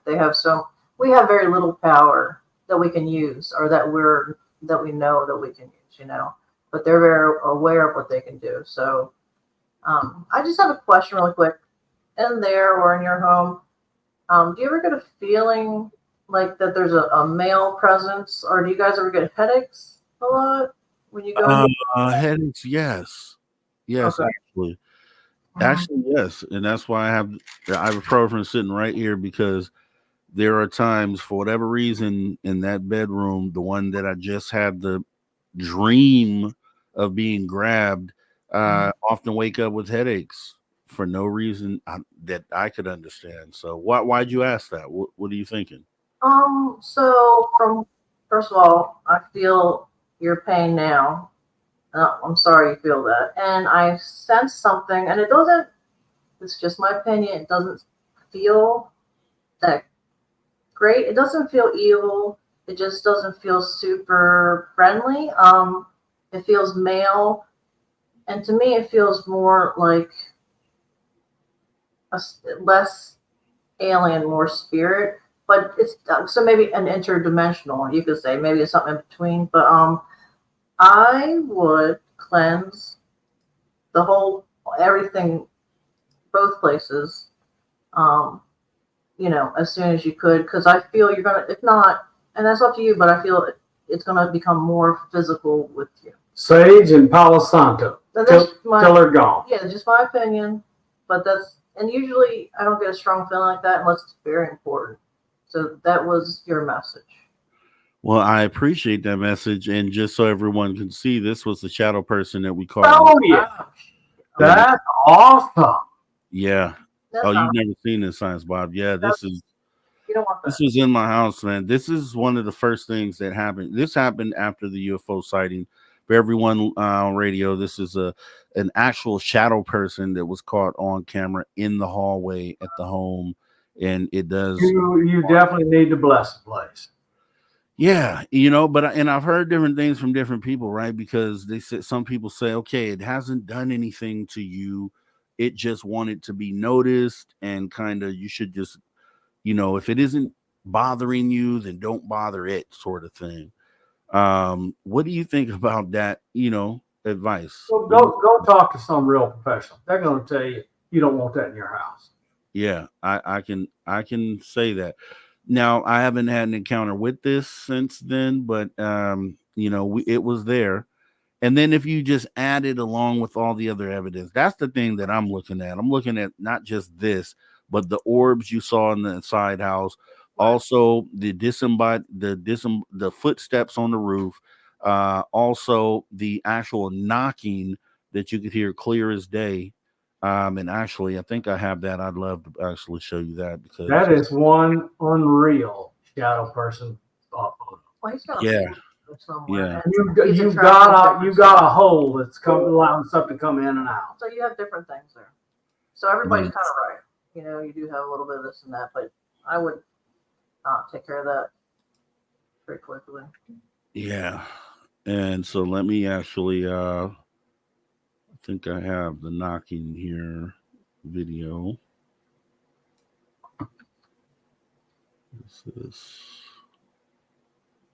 I don't want to creep you out. You're gonna be fine. You pull your Creep me out. Yeah, that's fine. you pull your punches too much. Just tell them what they need to know. I'm cleaning your shit up. Exactly. Okay, here's the knocking.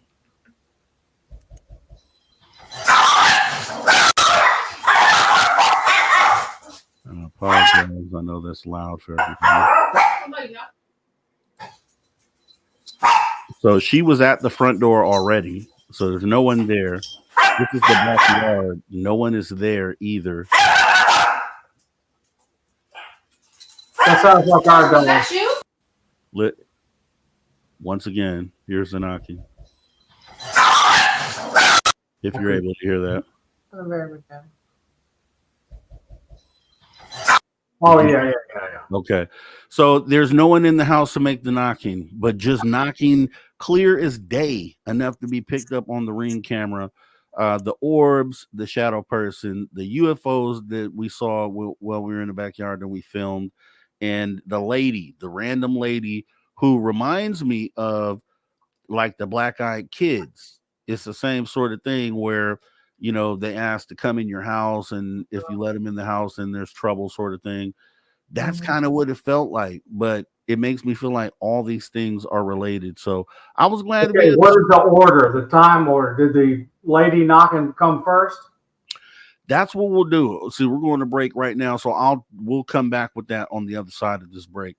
You guys don't go anywhere as we finish the conversation up here with Lala Bright and Science Bob with Orbis Paranormal, as they are looking into my sighting, my crazy sightings, to see what this may mean. So you guys kick back, don't go anywhere, and we'll be back right on the other side of this break, right here at Spaced Out Radio, the After Hours radio show with me, your host, Mr. Rob G.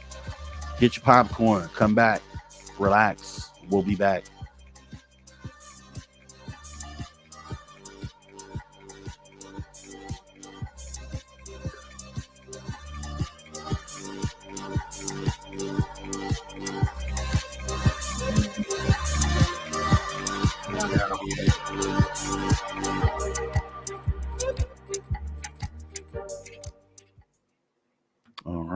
clear.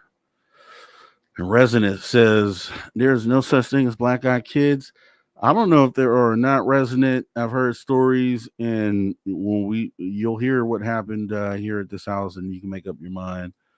Manial Scientist, thanks for coming in. Jessica S, appreciate you showing up. Kira, Kira, thanks for coming on in. Appreciate you showing up tonight. Juliana McGill, same with you.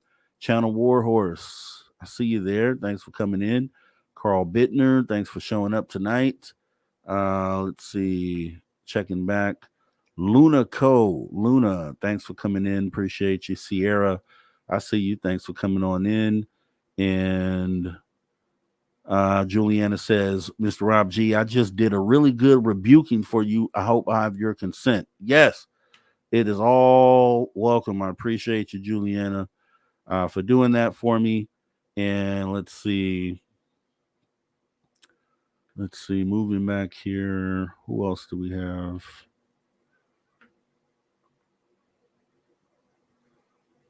Susan Place. Yes, Susan Place. Thanks for coming on in. Starduster. Thanks for coming on in. Sentient plasma orbs. Yeah, I hear that's a thing, Starduster. The objects that they saw, what was that? I forgot what space mission. The one where there was the 13-mile tether that broke off. They had all those little things floating around it. They say that potentially there are some sort of sentient plasma life beings that might inhabit the upper atmosphere. I don't know. That's what they say. Thanks for coming in. Digger Dog, thanks for coming in.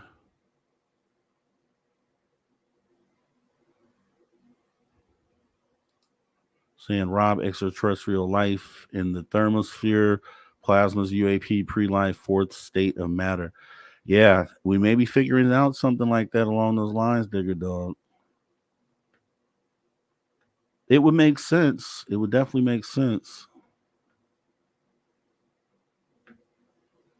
I think we are caught up here.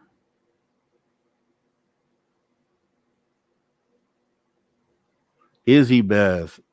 Long time, Izzy Beth. Long time. Thanks for coming on in. Haven't seen you in a while. So glad that you've come and joined us tonight.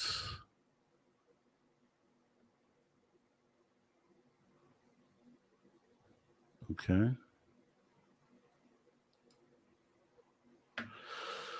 All right. Yeah. So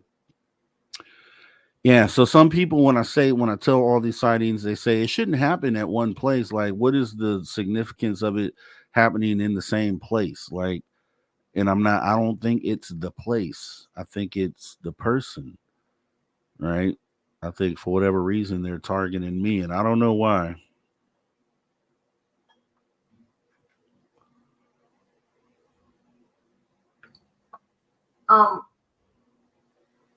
But it's you. Some places are, the area is just draws in different energies. But you, one, they're drawn to you anyway. But also because you talk to so many people now, more so that have experiences, that also draws more to you too. They're bringing them to you because you're thinking about it. And that's what it feels like. That's what it feels like. Because it started, and I'll tell this when we come back from break too, but it started with I was a co-host on this other show, and we were interviewing a reptilian channeler. And during the conversation, I guess he felt like we did not agree or with his version of events, because he states he's the only one that can talk to the reptilians. No one else can talk to them but him. So as he was telling that, he felt like we weren't believing him. So he asked me, he said, would you be open to meeting one of these beings? And then I said, yeah, definitely. I surely would. And then 7 days later, I have the first UFO sighting of my life, which is 47 objects. And when I tell that story, I don't say it to say that those things are related, but it is pretty weird for that to be a coincidence. Yeah. You know? So for what that's worth, but I'll retell that as we come back from break here. Probably. Astro Fugitive has a great idea. Rob G should get a live band to play the music during the show. Yeah, I would love that. That'd be awesome, dude. Straight up. Get a live band in here, wrecking it. Yeah, that would be nice.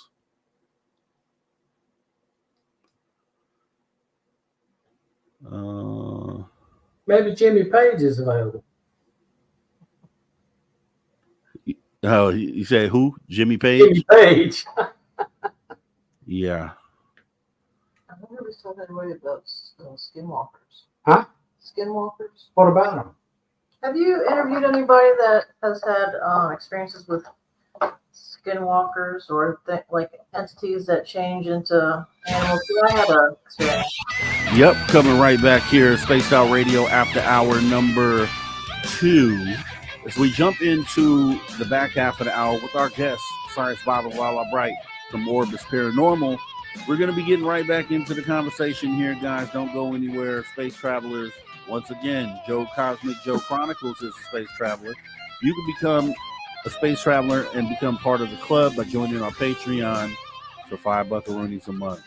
As we go ahead and jump into the conversation here. So Science Bob asked right before the break, what were the order of those things that I just talked about before the break? How did they happen? So let me go through the list again. A lot of people here know this checklist, but I'm going to run through it again for Orbis Paranormal. So the way it started out, and I always say I don't think that these two things are necessarily related, but they could be, maybe more than mere coincidence. But it started out with me being a co-host on a previous show where we were speaking to a reptilian channeler. And he's one of those people who say that he's the only one that can contact these reptilians. They can only speak through him. And so naturally, you know, I may have a look on my face that says I don't believe what he's saying. So he asked me during the conversation, hey, would you be open to meeting one of these beings? And I told him in the moment, I'm like, yeah, I definitely would. I would have no problem doing that. That would be excellent. And keep in mind, I had no contact of any sort up until this point. 7 days later is when I had my first UFO sighting, which was an over-the-top UFO sighting when we're talking about 47 objects in the sky at one time in the middle of the day, clear blue skies, no clouds, no obstruction of view, and I was able to film it as well. So after that, the next thing that ended up happening was I'd be here in the studio that I'm in right now, and 2 in the morning, 3 in the morning, I would hear footsteps clear as day, like someone had on boots walking across the roof. No doubt about what I was hearing, for sure. And I would it got to the point to where, you know, I want to look at it as something prosaic. So I considered all the possibilities. Okay, maybe there's a person on the roof. Okay, that's one. Maybe there's someone living in the attic crawl space. Okay, that's 2. And so even though those are far-fetched, I still, validated the data, went out there and looked myself, didn't see anyone, obviously. No one was in the crawl space. So I'm like, okay, we have that. Then I'm at dinner with my family, and I asked them, I say, hey, have you guys heard anything weird? And they were like what? And I'm like footsteps on the roof, like someone walking on the roof. Now, my lady and my son, they both said no, they hadn't heard anything. Now, my daughter, who at the time was about 14, her room is on the opposite end of the house.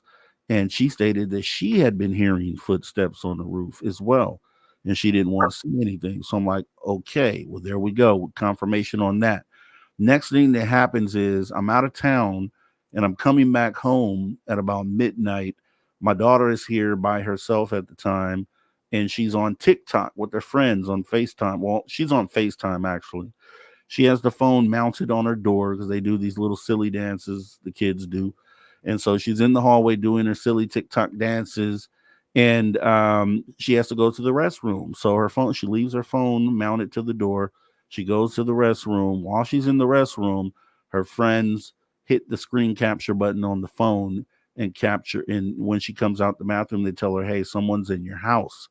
And so they send her the picture that they had taken, and it's a shadow person at the end of the hallway. She didn't know what it was, By the time she received this picture, we had come home from our road trip, and she showed it to me. And I said, okay, do you know what shadow people are? She said she didn't know what they were. And I said, okay, well, I'm not going to tell you tonight, but research it and then we'll talk about it again. So the next day I go back to her. She had time to look it up, and she was pretty scared about what it was that she read. And I'm like, yeah, those are real things and X, Y, and Z. So we had that incident. And then after that incident was the lady who came to the front door. That is probably a few months down the line, middle of the day, maybe 1 in the afternoon. We stay 4 or 5 houses off the corner. We had a random lady walk up to our house, come to the door, ring the doorbell, ask to come in and take a shower in our house. And we told her no and had her leave. Now, the craziest part about it was we have Ring cameras in our driveway that look down to the street. We have a Ring camera at our front door that looks out to the street. We have a Ring camera in the backyard, in the house, in the side house, and no camera picked her up walking up to the house or leaving. I wanted my girl to check the camera to see if she went to the neighbor's house after she left here. I was just like, is she going to every house on the block asking this question? So we didn't catch her coming up. We didn't catch her leaving. So that happened. After that, we had the phantom knocking, which you just heard on the video we played. Middle of the day, once again, just me and my girl here. I'm in the studio. She's in the living room near the front door. The knocking happens. She's at the front door. There's no one knocking there. She goes and checks the back door. There's nobody out there, obviously.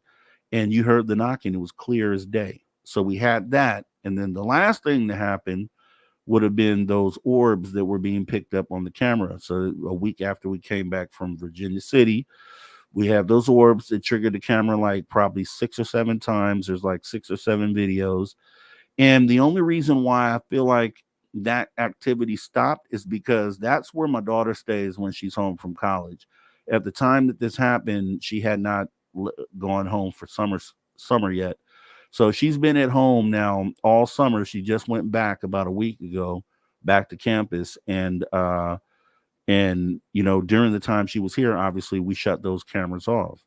So if the orbs were still there, we wouldn't know because we turned the cameras off. So we're waiting around to see now if the activity starts to happen again. But that's the order for you, Science Bob, and how those things laid out. Wild. Any like, if you guys are looking into this as researchers, like what guidance do you give? I know you said burn sage and different things like that, but what would be some other things? What would be your diagnosis of someone having that much activity? So I'm psychic, but this is also, I'm speaking from personal experience. This sounds like a build-up event, so they're kind of slowly. I would not open the door. Look, I had something jiggle the doorknob and claw at my door. I think they want us to open a door. I know it's like the vampire door, like don't let them in. But I mean, seriously, I would say whatever is in here that doesn't have good intentions for me has to leave. Go back to where you come from. Don't come back. Whatever you feel comfortable saying. I had a shadow person. I literally saw a light portal open up on my wall and a shadow guy slid out. And it just seems like it slowly built up to a lot of scary, creepy. He became very dominant over me, didn't want male friends around. It was just weird. So I don't know what shadow people are exactly, but I would just make sure you get it out. And whoever you go to for help, I would contact multiple people to get different things, because not you don't know what's going to work. But first of all, help yourself in an authoritative voice, believing way down inside that's your place, you're in charge. Anything that's here that has not been invited must leave at this time. You are not welcome. This is my home. You may not come in. Do you know anything about the man that lived there before you lived there?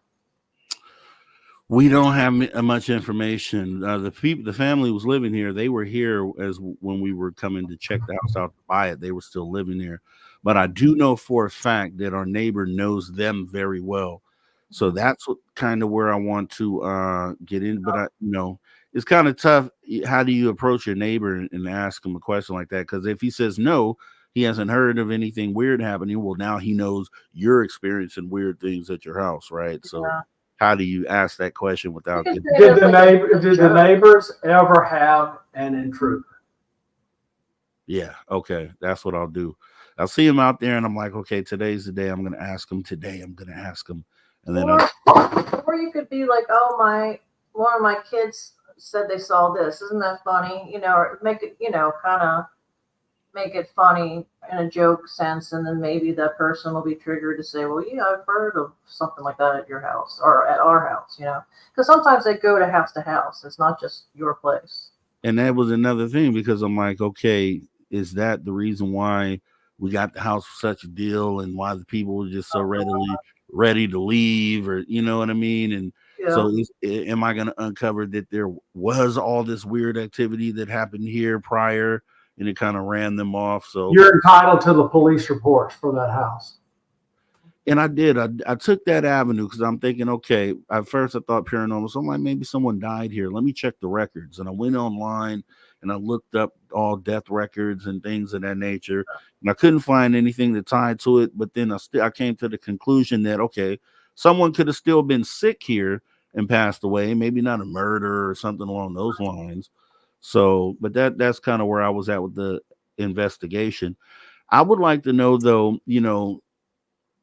just like me, right? Because I talk to so many different people that have to do with paranormal, and you guys do as well. How has your perception changed about what it is that you might be dealing with? Because I've evolved over just even a short period of time. So how has your outlook changed on what you initially thought this was to what you understand now today that this is? Me personally, years ago, I wouldn't have really believed in really negative, evil, demonic entities. I just didn't really believe it for some reason, even though I knew there were spirits. But then, 3 years ago, I woke up to something happening, and I know that these things are real, and they wait for you to be at your lowest. So I was grieving. So they just hop on and try. I never really believed people that got cut or this and that but now I do. There's things out there that we just don't know about. And so I keep that in mind when I read somebody, I'll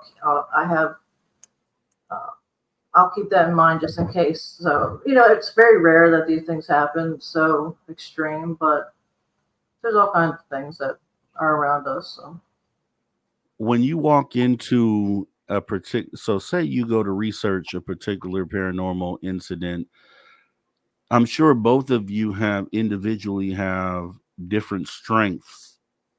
So what do you lean on with each other? So I know you do mediumship, Lala, and so and Bob, what do you lean on each other's? We have gadgets, so I can detect whether or not something electromagnetic is going on. I have little special cameras that can see entities that are invisible to the eye, but when they move around, they disturb the air and other things, and it will put a skeleton in the middle of the camera. I just have toys, and she has her abilities. So between the two of them, we get some kind of indication.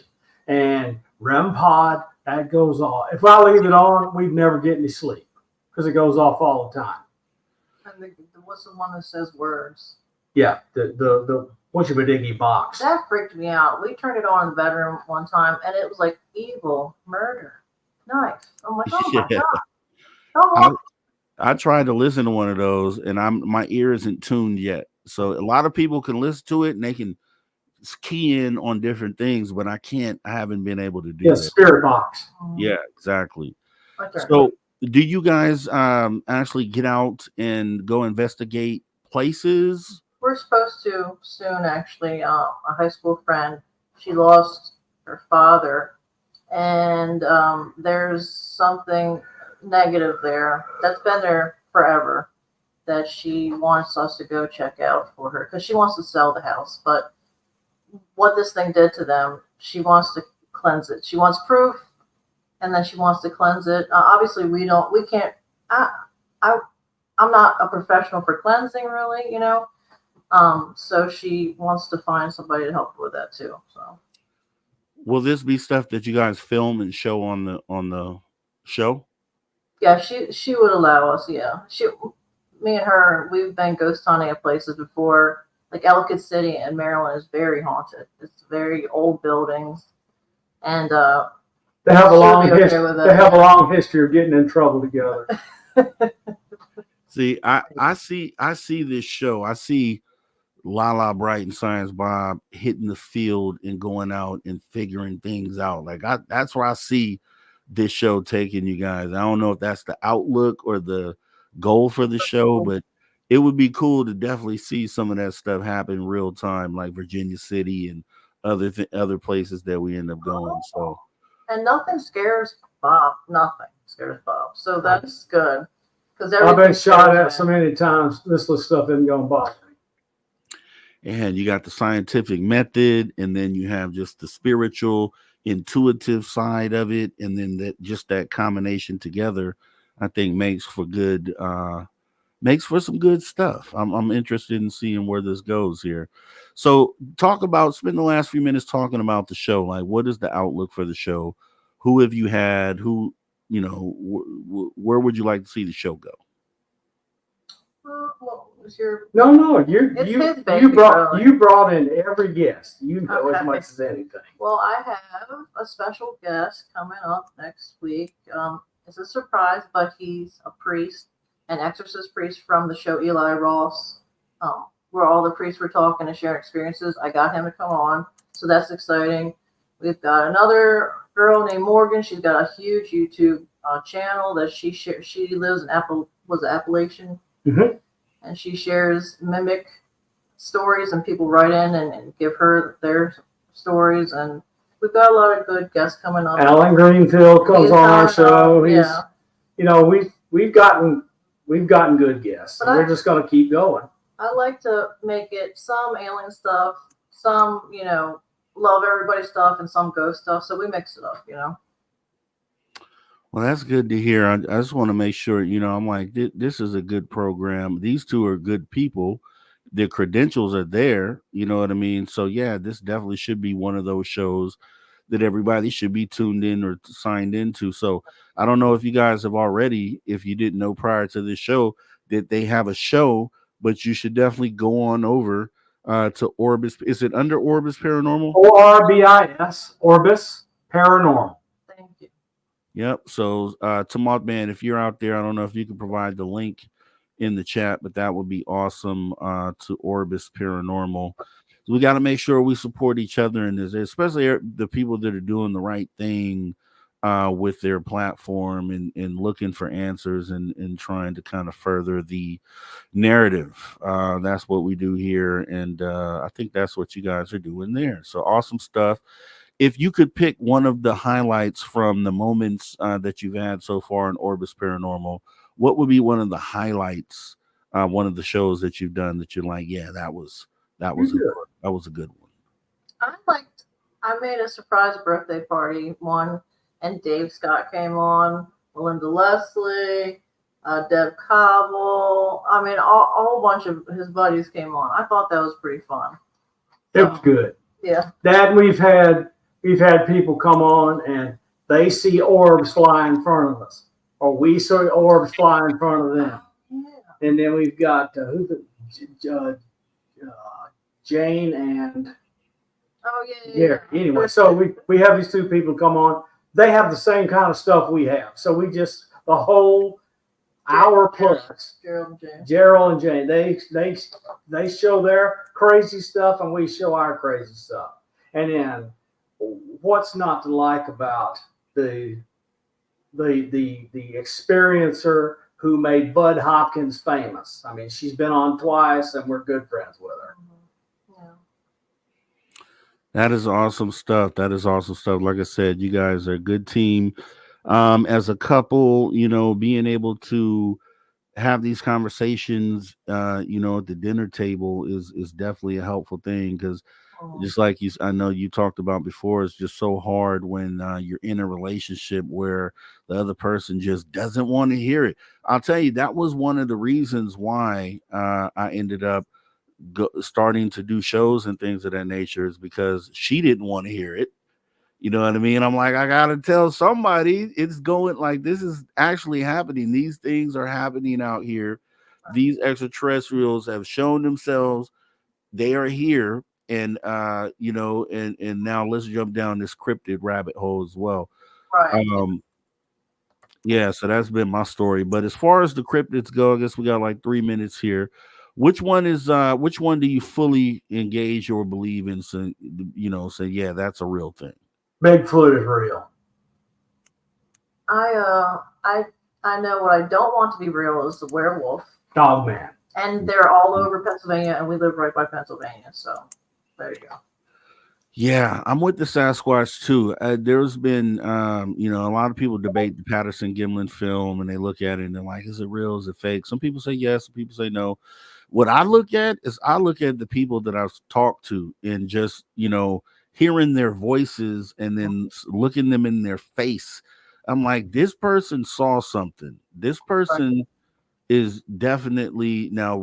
If it was Bigfoot or what it was something that left a mark on this person, and you can feel that. So that probably be one of the cryptids that I would lean on and say, yeah, real thing. Dogman, I'm still have yet to see, enough evidence on that. I hear it and I hear people say it's out there, but it's all about having the conversations to kind of, put the pieces of the puzzle together. So yeah, that's kind of where I'm at with it. But with that being said, where can everybody find Orbis Paranormal? YouTube or Lala Bright on Facebook or Bob McGwier on Facebook. Okay, and with that being said, I would love to have you guys give any last words to the audience. Like, what would you want if a skeptic were to step in the room here and question most of what we said tonight? Like, what would be your word to the skeptics out there? Honestly, I'd say it's okay that you think that, because it doesn't change the fact that this stuff is real. If people don't believe us, they don't. We know what's true. All we're doing is telling our story. We're not trying to make new physics or convict anybody in a court of law. What we're saying is this stuff has happened. If anybody can be helped by hearing what we have and how we deal with it, we hope they get some help. A lot of people do come to us wanting to share so they feel better. So that's good. And I think most skeptics, especially as long as they're not extreme skeptics, I think the open-minded skeptics, which are the good ones, I think they actually have some part of them that wonders, right? I don't think that they just don't totally believe the things that are being said. I think they have a side of them to be like, man, what would it be like to have an experience like that? And they just haven't had one yet, because I think if they do, they immediately convert from skeptics to experiencers at that point, and another one under the belt at that point. Well, so look, as a hardcore scientist with a long track record that's easily found by Googling me, I regularly get attacked by people that say, how can you, a real scientist, believe in this crap? And I said, I'm not here to convince you. I'm here to tell you what's happening. If somebody believes me, because of my credentials, I'm happy for them. And if you don't like it, don't listen. That's right. And that's a good way to end it tonight. So if you don't like it, don't listen. But that doesn't stop the phenomenon from being real, and it's definitely real. And I want to thank you guys both for coming on tonight. Orbis Paranormal, Science Bob, Lala Bright. Go and subscribe on their YouTube. Outside of that, thanks for coming in. You guys have a great rest of your night. Conversations that move the needle. You're listening to After Hours with Mr. Rob G on the only place where you can own the night. Spaced Out Radio. Spaced Out Radio. You've tuned your dial to the right frequency.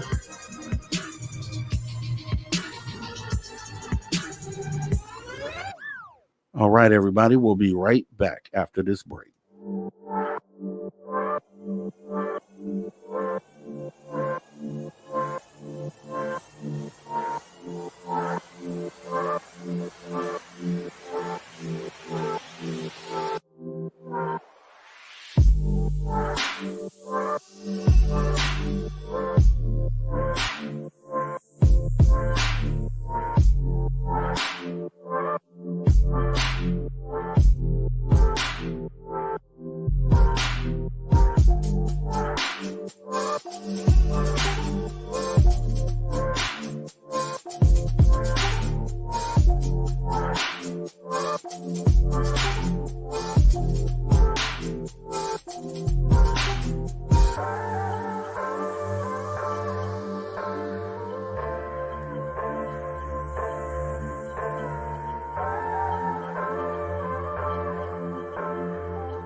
All right, everybody. Welcome back to Spaced Out Radio after hour number 3. As we go ahead and get ready to jump into some Steve Stockton among the missing person mysteries, rather.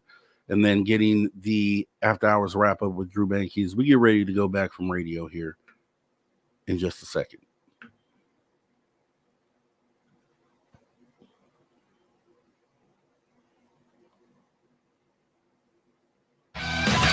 All right, everyone. Welcome back to Spaced Out Radio after hour number 3 with me, your host, Mr. Rob G. As we go ahead and thank Lala Bright and Science Bob from Orbis Paranormal for coming on in. We're going to be getting into some Steve Stockton missing person mysteries and also getting the after hours wrap up with Drew Banky and maybe a little UFO weird news. Don't forget, guys, if you're already on social media, you can follow us, X and Instagram at Spaced Out Radio, Spaced Out Radio Show. Hit that little follow button and hit the heart button. Show us that you care. As we go ahead and get ready to jump into some of the Steve Stockton. We were just so blessed to have him as part of the show. Steve Stockton, Missing Person Mysteries. And here we go. Welcome to Tales Untold and Missing Persons Mysteries on Spaced Out Radio's After Hours. My name is Steve Stockton, and I'm here to take you on a journey of mysteries, legends, and true stories. Come, join me on this strange adventure of Tales Untold and Missing Person Mysteries. So we get around to the gate that they locked because it was after dark, and we're supposed to be out of there.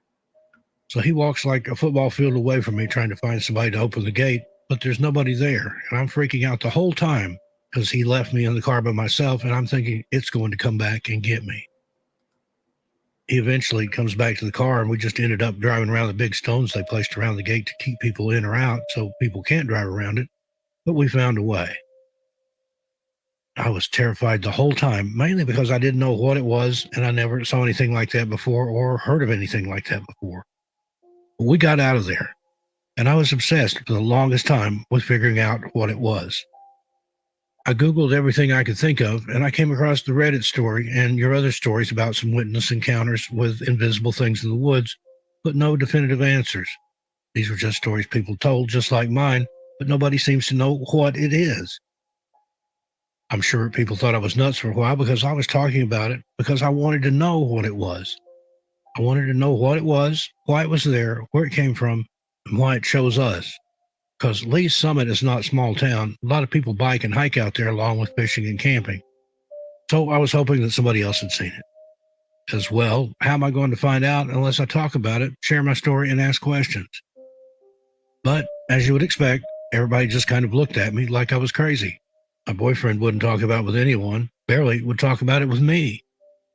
And there I was obsessed over it. Eventually, I just got tired of looking without finding any answers. So I kind of put it out of my mind after I spent hours researching, telling people my story, asking people with no real progress made and no real answers solving my riddle. I even went back and visited the lake by myself, trying to see if I could see it again. I went in the daytime, though. I'm not that brave. I really wanted an answer. My desire to find answers was stronger than my fear of the entity. Who knows, if I would have ran into it again by myself, I might change my mind about which one was stronger at that point. When I found that citation the other day, and it all came back into my mind, has become a strong guiding focal point again in my life. Seems like it's not quite as taboo to talk about these things as it was 4 years ago, and I still want to find answers. I'm hoping you or somebody will talk about it on your show or other shows and amongst the people that you communicate with, or just anyone in general you come across, and get the ball rolling on finding more evidence on what it is, who else has had these sightings. I know more and more sightings of this invisible creature have happened, and I believe we need to know and should be making it a priority to find out what they are exactly. I feel something that can cloak itself with invisibility is a big deal, and we should educate ourselves on what we're dealing with. And you would think the government would be all over that. I won't settle for assumptions. We need to know what they are, no guessing.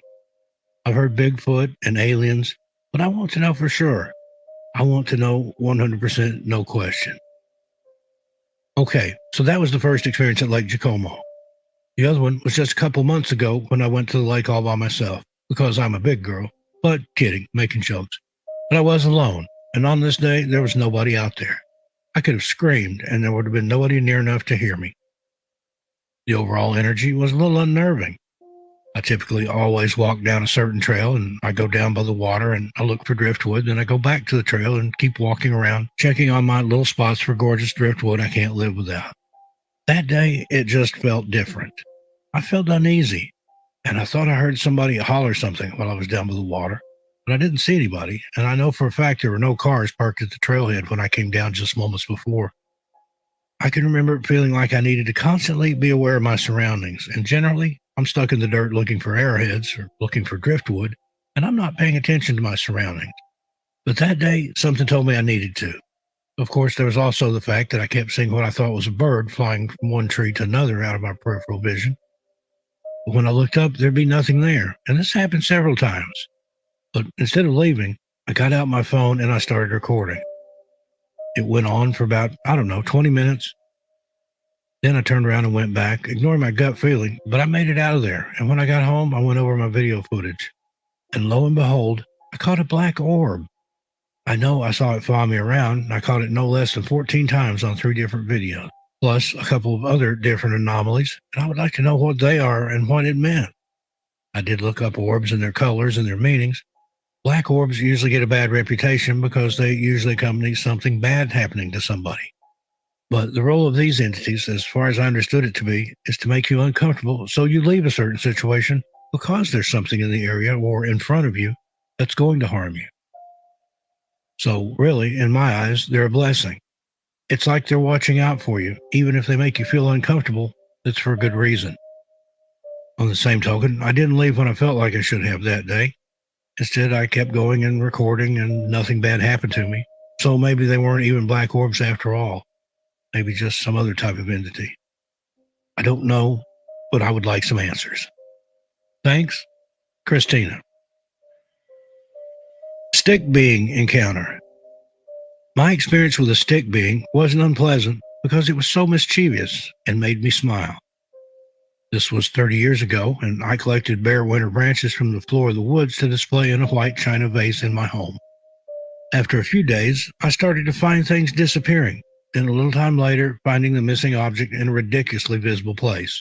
Example, losing my watch from beside my kitchen sink, then finding it balanced on the rim of the bath a floor above me, and after I'd had a bath when there was no sign of my watch there.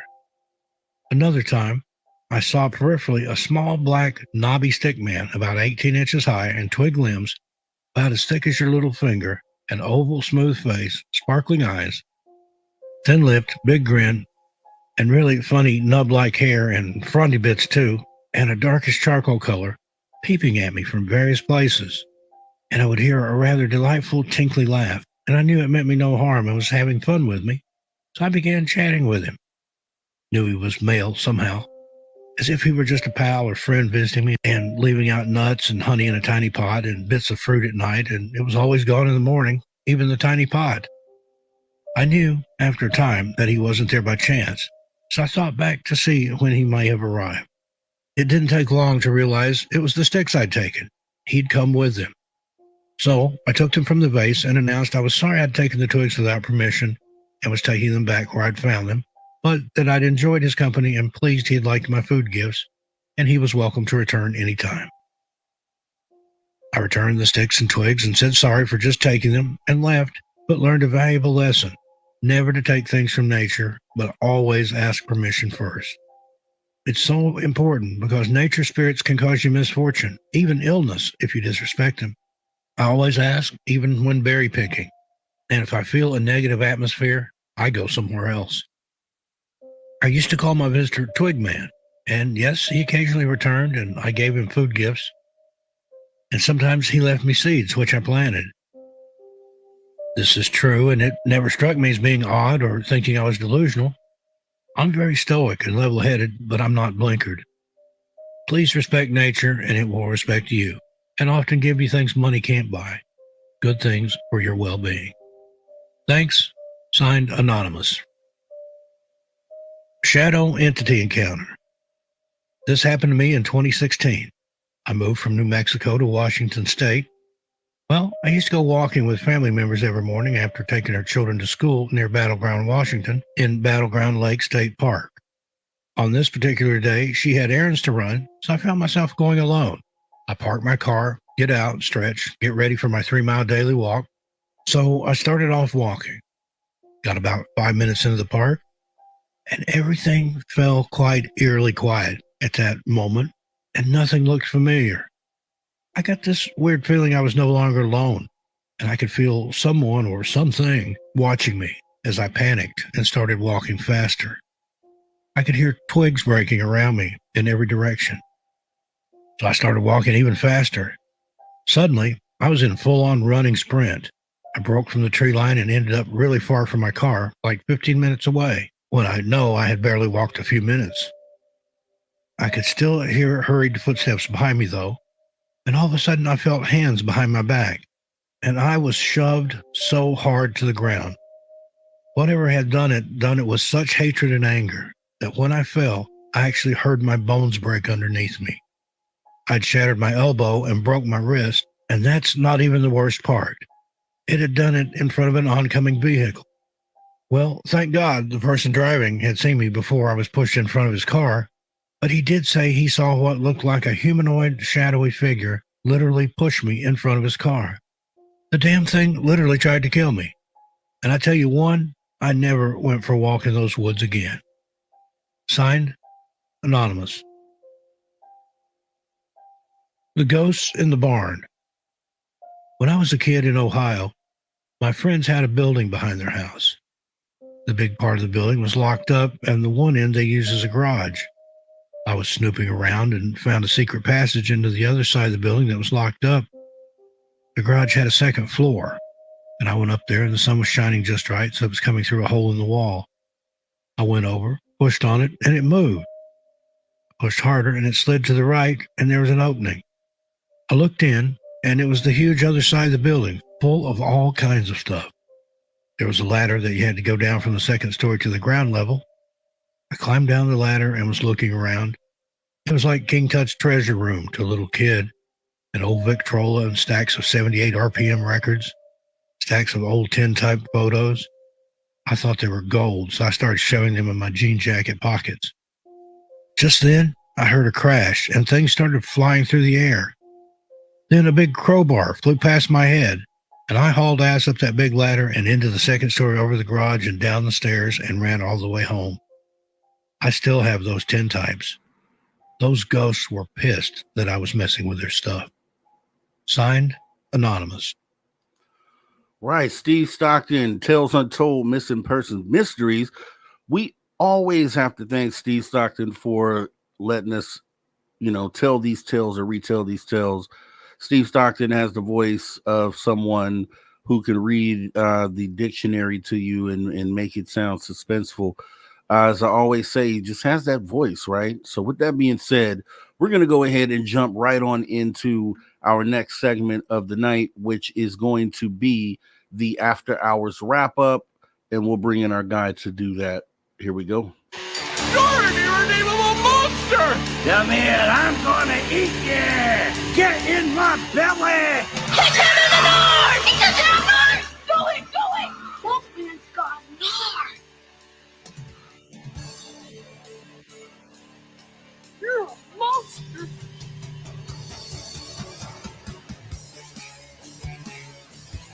All right. Jumping into the After Hours wrap up with our guy, Drew Banky.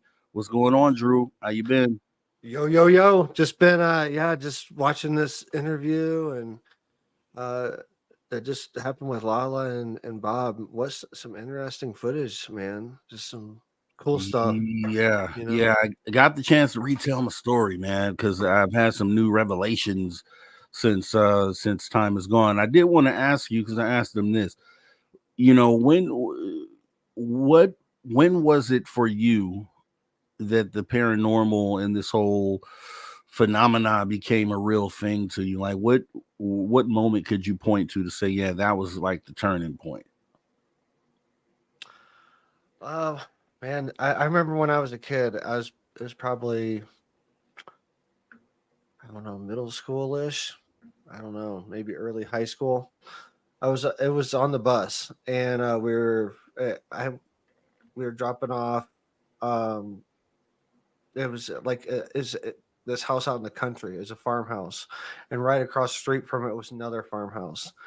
And I remember like just looking out the window, and I looked down in the basement, and there was a shed. There was it was like daylight hours, but there was, I don't know, this black figure with red eyes that was looking out the window. And I never seen it before that, never seen it after that. But I was always scared of the dark and stuff like that, you know. But that would probably be the first paranormal experience that I can remember of my lifetime. That really changed me. That really took fear into me. That I was like, okay. And then because it was in the window, and it turned away. You know, it was weird. It was just a very strange occurrence. Yeah, it sounds like a shadow person almost. I don't know what it was. And there was this up in Ohio, and there was this another road that later on, I remember after getting my license and everything, so it had to be after this because I wouldn't be riding the bus after getting my license. So, but still in high school, that you would drive down, it was known to be haunted. There was and it was like the trees like grew over top of the road for a good like mile. So it was kind of like a tunnel with trees on each side, and it was a spot that kids would go and hang out and drink a 6-pack that they managed to get from their parents or something like that, and share it with a bunch of friends in early high school days. But it was one of those things that you went on a dare at night, and especially you would, if you walk down there alone, you would walk down this row of trees alone out the other end, and it would be like a dare thing.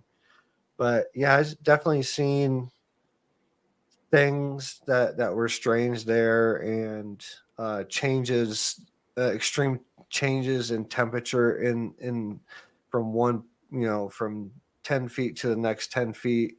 You feel extreme temperature changes, things like that. Yeah, this is the last show of September for After Hours before next show will be during the month of October, where we're getting into that spooky season where a lot of spooky stuff happens, and we'll have hopefully some spooky themed shows lined up. I know Varla Ventura is set to be one of Dave's guests on Halloween. I don't know if I'm filling in for him that night or whatnot, but I would love to have somebody like a Varla Ventura or, someone who's kind of really into the whole spooky world to kind of, be able to come on the show. Do you have any, because here's what I'll say, and you kind of led to this. Being a kid, you are afraid of the dark, right? And it's usually because of movies that you've seen. So most of it that is a figment of your imagination, you would think.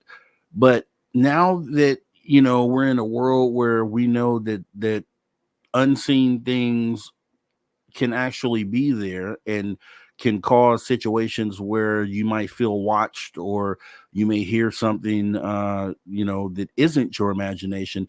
It kind of makes me wonder now, if I were to look back on my childhood and, look at some of those instances where I thought something was in the dark, and maybe there was something in the dark. You know what I mean? Have you ever thought about that? Because there's so many times where, you could look at as a kid and be like, was that something there really? Or was it my imagination? Yeah.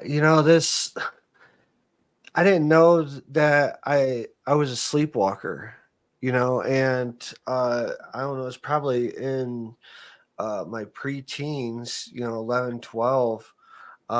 My dad stopped me one time when I was sleepwalking, and he said I was speaking, and he stopped me and asked me what I was doing in the middle of the night. My bedroom was upstairs, and I was like halfway up the stairs, and I turned around and was speaking a language he didn't understand. And I didn't know that till the next day. So, there's, I've done so many interviews, and people always ask me like, what do you remember anything from childhood? And the more and more I think about it, little things do pop up, and I was scared of the dark because I was the youngest and I had older sisters that terrorized me and stuff, and would hide around corners and stuff like that. But what if some of those times that I'm processing in my mind, oh, that was my sister grabbing my legs at the bottom of the stairs. What if a couple of those times wasn't my sisters? You bring up a good point. Who knows? We repress a lot of things for the sake of surviving in the moment, and maybe some of those things, who knows how many other times I was sleepwalking and no one caught me, or and who knows what was really happening in those moments of sleepwalking. Yeah. all, Look, I point to a time where, like if I sat down, I was definitely scared of the dark. And there's probably parts of me that are still hold that today, to this day. But, looking back at all those different times where, something could have been going on. There's a time that I remember when I was probably 9 years old and I was with my mother. And this is one of the things that makes me also want to get regressed, because there was a time it was just me and her in the car, and we were living in Sacramento, and we were crossing an overpass, little small short overpass, crossing the freeway. There were no other cars around at all, but all of a sudden the car filled up with light, almost like someone was coming head on with high beams, but there were no other cars around when this happened. It was just like a light inside the car, and then it went away. And for whatever reason, I always remembered that. Like, it isn't like a something I'm just remembering now as an adult. I remembered it when it happened, and it throughout life, I would always think about that incident, and never had an explanation for it. I never said, "Oh, it's extraterrestrial," or "it's ghosts," or anything like that. That wasn't even my mindset. My mindset was that a light flashed in the car, and I didn't know what it was. There was no explanation for it. And then as I get older, and I get to a point to where now I'm looking at this stuff, and then I look back on that. I used to tell my mother about that all throughout life, like 20 years old, 25, 30. I would sit there and I'd bring these things up, 18 years old, different times in life. And I would ask her about that, because it was just me and her trying to see if she remembered that. She really didn't remember it, but, it now at this point is something that concerns me is, okay, was that potentially an incident, because there was no other explanation for it? And I have a scar that I have right here on my wrist, that I've noticed this scar since I was a kid, since probably 15 years old. And there was never an incident that I could recall of me getting this mark. Like, there wasn't any injury that I had where I'm like, yeah, that's from that. Because I could tell you other scars where they came from, but this one I couldn't tell you. And so it's always been another thing in my mind throughout life, where I would look at this scar and wonder, like, man, when did that happen? And I was young enough when I first noticed it to be able to know, okay, this is when it happened. So it isn't, again, like a new thought or a new something that's coming to me now. It's been one of those puzzles that I've had throughout life, along with that bright light inside the car incident when I was 9 years old. And only now, being connected to the phenomena and having these other experiences, does it have me going back and questioning those things. So this is like one of the real reasons that I want to get regressed, is because I had a couple of things in my life that I could not explain, that didn't make any sense. And now that I know that people do get taken and that this is real, maybe those things will be connected to that, and maybe I'll find that out through regression. Science Bob said him and Lala, they dealt with Deb Shakti on the regression. Deb's reached out to me after the show last night, offering some assistance, and I'm going to take her up on that. So with that being said, we're going to go ahead and go into the first break of the last hour here with Drew Banke joining us for the After Hours wrap up. Definitely don't go anywhere. We still have some good stuff to talk about, and we have UFO and weird news coming up. So you guys kick back, relax. We're almost home right here on Spaced Out Radio.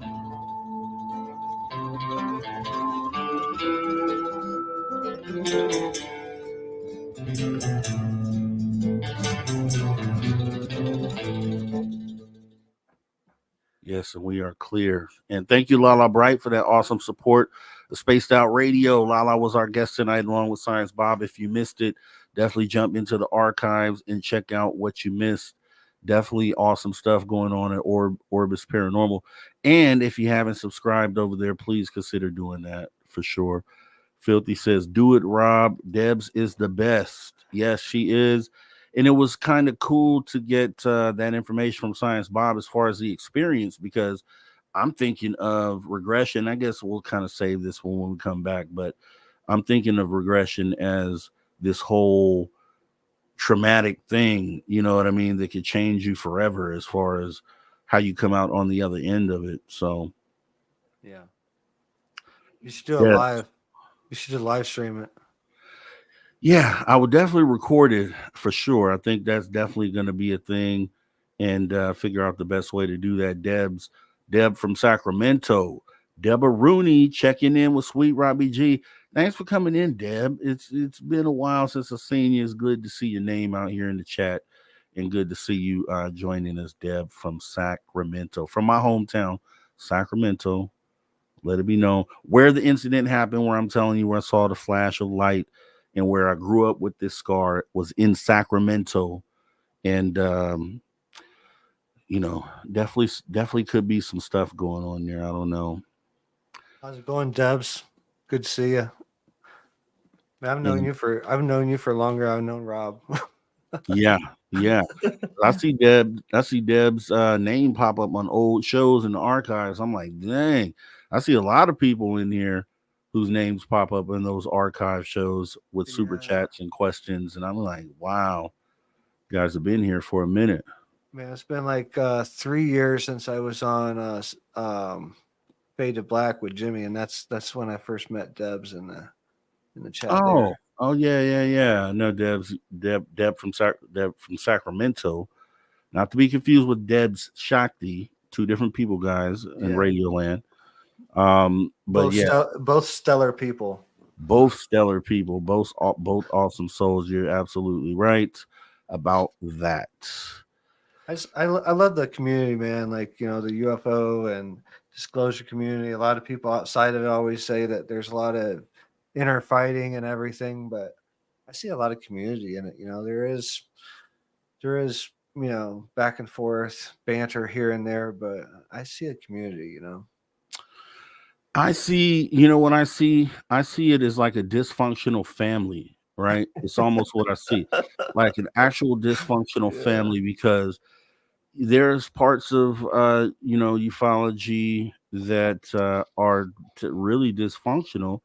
And there's parts just in the conversation in general. However, I still see things that could be repaired, just like with the dysfunctional family. Like, you can still come together and sit down at the table of Thanksgiving and have Thanksgiving conversation, which will be coming up for Americans here pretty soon, another month or so. But, you know, I think ufology can be healed. And maybe that's one of the missions that I'll have here as well, is just figuring out the best way to reunite everyone. Because, like I say, we have a lot of people who understand the phenomena here, but I would love to see some of these skeptics here too. I want them also to come, right? Because they're part of the family, man. And, you know, it's definitely something that we have to do. Hey, Miss Catherine Jones, and hey, Robert Drew. Thanks for coming on in tonight, Miss Catherine.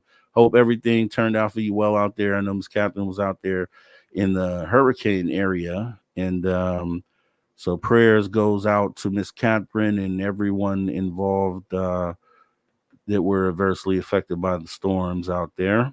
Yeah, I got a bunch of family, my kids, both my two older kids. My daughter had her birthday, and then all that hit in Georgia just hours after that. So her birthday was affected. It was power went out and everything. They had power out for like 72 hours and all types of stuff.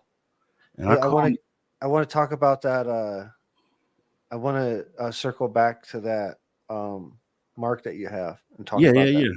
Yeah, we'll jump right back into that Yeah. for sure. And we got about 30 seconds here. Thanks everybody in the chat. Love everybody. Ian Book podcast locked in. Help me get over 10 grand. Yeah, Ian Big podcast. Make sure you guys, if you haven't gone and seen Drew's interview over there, make sure you go check it out. The Ian IAN Bick BICK Ian Bick podcast. Drew Banky, you got to go see it. It's awesome. Everywhere, anywhere where you get your podcast, crack, it's there. There you go. All right, and here we go. Hit that like button with steel chair, like Filthy says. Here we go. All right, everyone. Welcome back to Spaced Out Radio After Hour 2.5. Once again, we are in the back half of the last hour as we sit here with Drew Banky going over the After Hours wrap up. Also, we'll have some UFO and weird news coming up, so don't go anywhere. Also, don't forget you can jump in and see anything you missed in our archives. Are absolutely free. youtube.com/@spacedoutradio. Jump in there and have fun as we go ahead and get back into the conversation with Drew. Right before the break, Drew, we were talking about, just my whole, thought process on now that I know the phenomena is real and I'm looking at this, and then I go back in time and look at a couple of incidents that I had no explanation for, that I remembered my entire life and always questioned. I questioned this bright light that shined in the car as me and my mother were going across an overpass, no cars around for this to be the case. And then also this scar on my wrist, which I've noticed since at least 14, 15 years old. Then you're still young enough to remember where any marks came from. You're still young. And I never had an answer for how I got this mark. So you wanted to kind of elaborate and kind of get into that. What did you have? Yeah, what side of your body is it on? It's on your hand wrist. No, it's your right wrist. Yeah, you probably can't see it on camera. It's right here, and it's a straight scar. It's about an inch long, straight scar. So Dolores Cannon, they had figured out through her work. Have you ever heard of her, Dolores Cannon? Name is very, very familiar. Okay, she wrote tons of books where she basically started interviewing these people under trance, and they would basically be channeling, and she would talk to the higher self and everything, and she started getting this information. And it started off, she's the one that founded like QHHT, quantum hypnotic healing therapy. Mm-hmm. Have you ever heard of that? Yes. So one of the findings that she found out through her work through, over like 10 or 20 years or however long it was, she wrote, I think it was like 8 books, but she figured out through talking to these higher dimensional beings through channeling that each side of your body, each quadrant of your body, like half of your body, your right side and your left side, is split up. Like any tattoos, scars, marks, or anything on your right side is conducive or aligns with this lifetime. The left side, so your left leg, left foot, left arm, anything left of center of your body, any marks on that is marks that comes from past or future lives, basically not this life, something that's part of your being that's outside of this particular timeline, time space. So that's why I was asking what side it was on. So that mark would be, is a message for this lifetime. It's going to be effective in this lifetime. Yeah, well, that makes sense. Because there's been times, like I said, before I was fully understanding that the phenomena was as real as it is.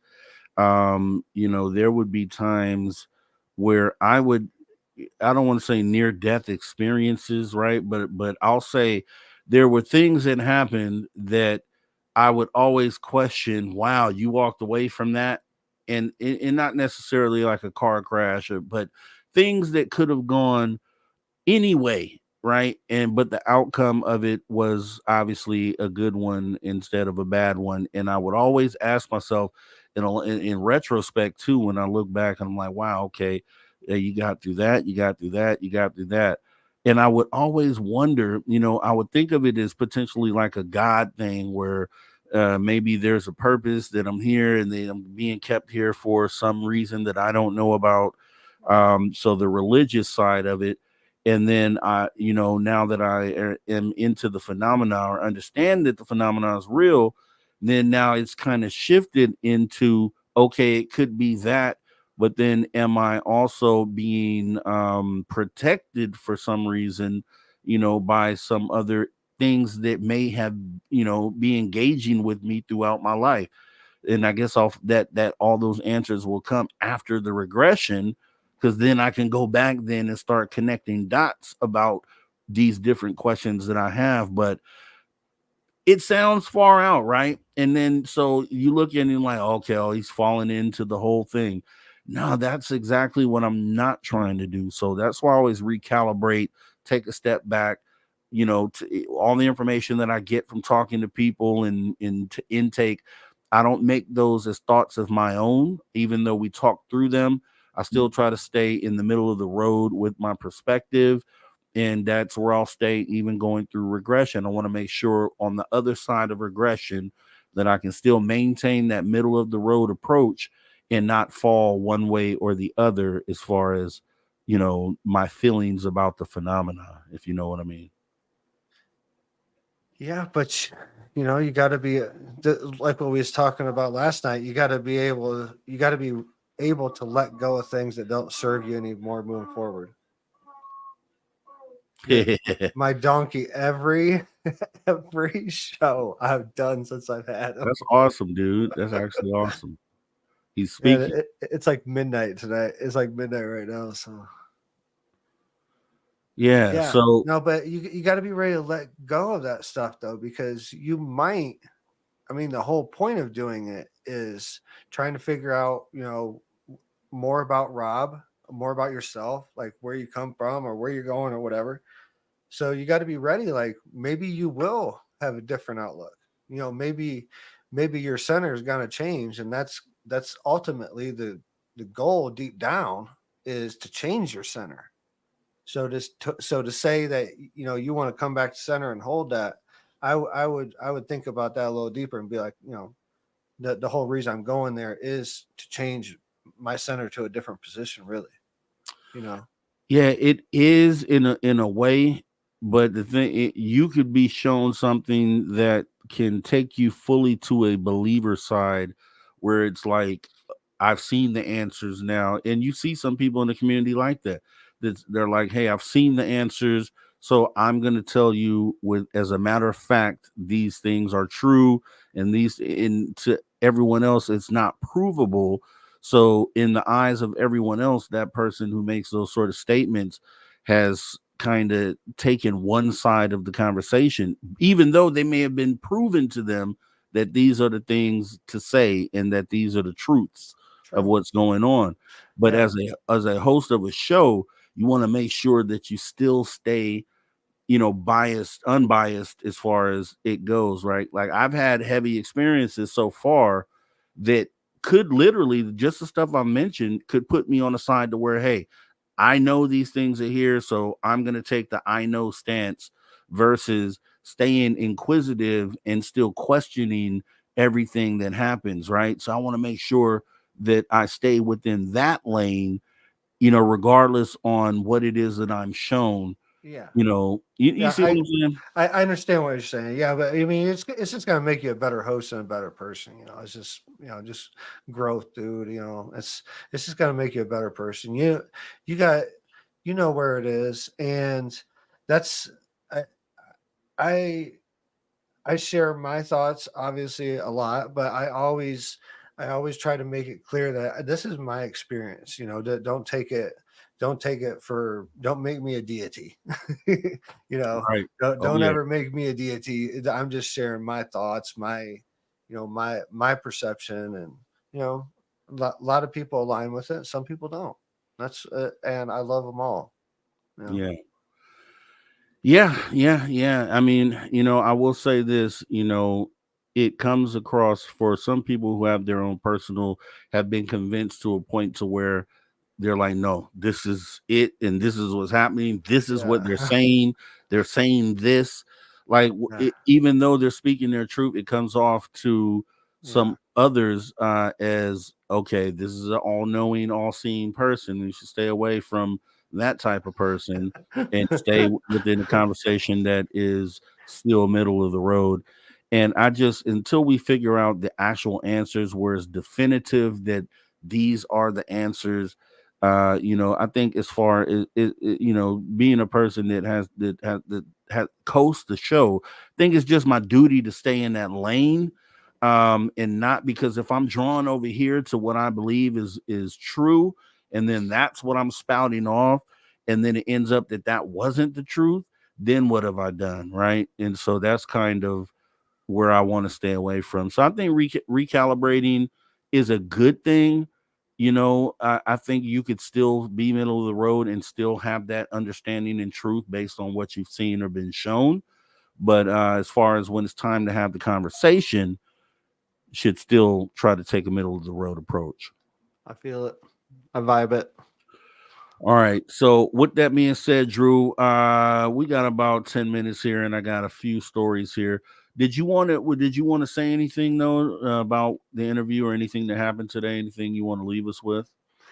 No, it's just interesting stuff. There's a lot of stuff out there we don't understand. Paranormal is. I've always been interested in paranormal, and just like anyone else, I like to be scared and stuff like that. And I'm still scared of the dark. We was talking about earlier is still a little scared of the dark. Man, I have to walk. A lot of people know that I have to walk inside from my office every night, and it's usually in the middle of the night.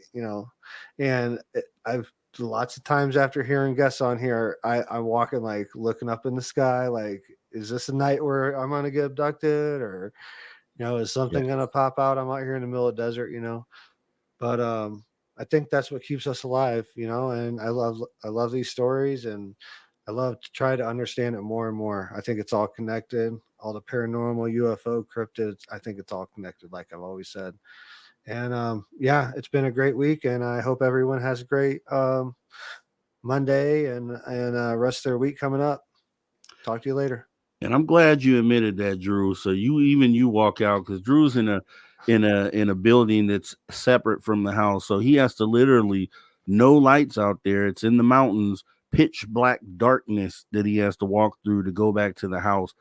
I wouldn't be able to do it. I would probably sleep in that room until the sun comes up the next day, and then deal with it with my girl the next day. Hey, I didn't want to come. I was scared and whatnot. But awesome stuff, Drew, man. I spend too much time up here, man, to be doing that. I would never be in trouble. Yeah, Tuesday, keep an eye on all my socials. Tuesday, I got an interview Tuesday night. A full interview with me. It'll be about 2 hours. And look for updates, and I'll leave the time and station and everything. Awesome stuff, Drew Banky. Appreciate you coming on in for the After Hours wrap up, man.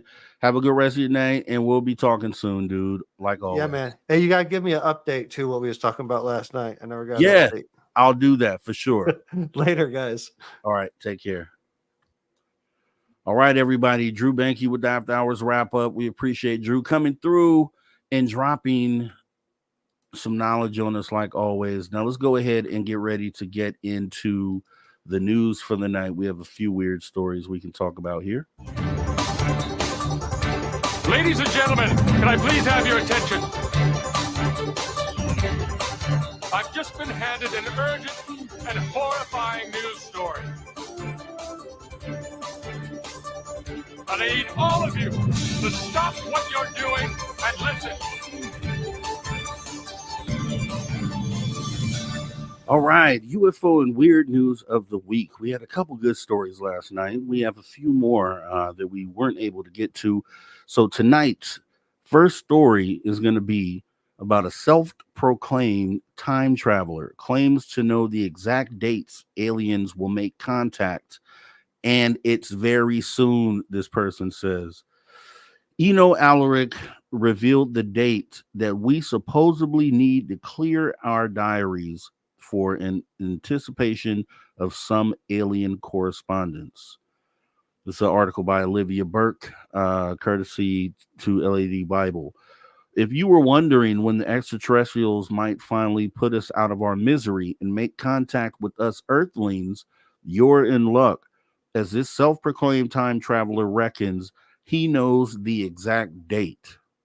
Rather than informing us all of the winning lottery numbers, this supposed quantum leaper, who bizarrely claims he is from the year 2671, decided to reveal when we need to clear our calendars for some alien correspondence. Alaric, better known as Radiant Time Traveler on social media, has acquired a whopping 900,000 followers by sharing his theories about what could unfold in the future, from World War III supposedly kicking off and twin planets smashing into Earth. He's predicted some pretty crazy stuff so far, but thankfully they haven't come to fruition. So take his claims about contact with aliens with a pinch of salt, please. In a video uploaded to TikTok, Alaric claimed that we've only got a couple of days left of alien-free airwaves. He captioned the chilling clip, quote, "Insane events coming soon." Great, just what we need, eh? Anyways, in the video, the alleged time traveler explained that on the 23rd, which is already past, the 23rd of September, the first confirmed alien signal will arrive from a distant solar system. But you'd be forgiven for thinking the extraterrestrials might just want to check in on how we are doing down here, as apparently they are coming in all guns blazing. Delivering his bleak prediction, Alaric said they plan to soon visit Earth and try to take it over. They attempt to conquer and end humanity. And even more chaos will erupt after that, according to the TikToker. He went on to claim that the sun will, quote, let out a rare of energy on the 23rd of October, which will supposedly allow people to see how they pass away, adding that this will happen every day for 3 months. It's going to be a busy month in November, too, as Alaric believes that a huge discovery is set to be made. Quote, November 12th, an alien artifact is found buried in Antarctica. It contains a mysterious disease, he continued. Quote, this disease is very contagious and quickly spreads throughout the world. It has no cure. Following that absolutely ish show, the self-proclaimed quantum leaper claims that a meteor shower will appear out of nowhere and leave a glowing pattern in the sky, which will apparently change the course of the world forever. That is because Alaric predicts that this will create new types of animals, essentially giving Earth an animal update. It doesn't even quiet down around Christmas either, according to the social media user, as a new storm, which will be known as an, quote, electric tornado, is set to wreak havoc from the 17th of December. Quote, it happens when lightning and a tornado mix, Alaric said. It is much larger than the average tornado, some being 20 miles wide and traveling 600 to 800 miles per hour. As I'm sure you can imagine, the comment section was brimming with both panic and doubt as social media users struggled to make their mind up about the time traveler's authenticity. But on the alien front, people generally aren't that perturbed. One said, quote, let the aliens come, then and see the next. Another joke, finally, I'm tired of paying bills. All my loans will be free. A third added, I highly doubt any of that is true because I've seen a bunch of other ones and they've never happened. While a fourth wrote, give it a rest. So another one of those guys with those, predictions. I don't know. I never feel good about anyone who tries to give a date on things that are going to happen, because usually the dates come and they go. I mean, as many times as I've seen that happen.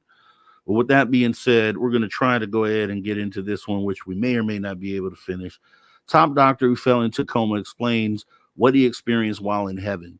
A top doctor who claims to have visited heaven while he was in a coma has revealed what he experienced, which left him convinced that there is life after death.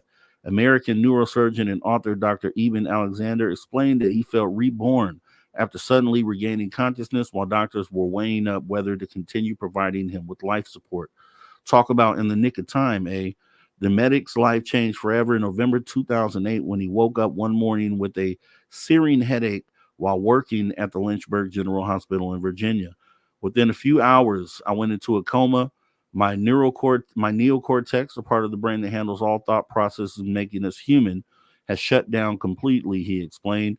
It was determined that Alexander was suffering from bacterial meningitis, which was eating into his brain like acid and inflaming his spinal cord, and his chances at survival were little to none. The academic who taught brain and science at Harvard Medical School was experiencing seizures, and the doctors decided to place him to a medically induced coma and to give his body a chance to recuperate, even though his prognosis didn't look good. I was in deep coma, a vegetative state, and all the higher functions of my brain were offline. Scans showed no conscious activity whatsoever. My brain did not malfunction. It was completely unplugged, but my inner self still existed in defiance of all known laws of science. So, okay. So she was, Alexander explained that while soaking up the sheer beauty of the place, he eventually encountered an infinite power deity who he referred to as Om, who served as his guide. She was extraordinarily beautiful woman who first appeared as I rode, and at the speck of awareness on the wing. And we're not going to be able to get through this. So we're going to actually cut this story. I want to read the story next time we do the show. So we'll pin this one. We will parking lot this story as we get out of the weird news and get ready to thank everyone who has come in today.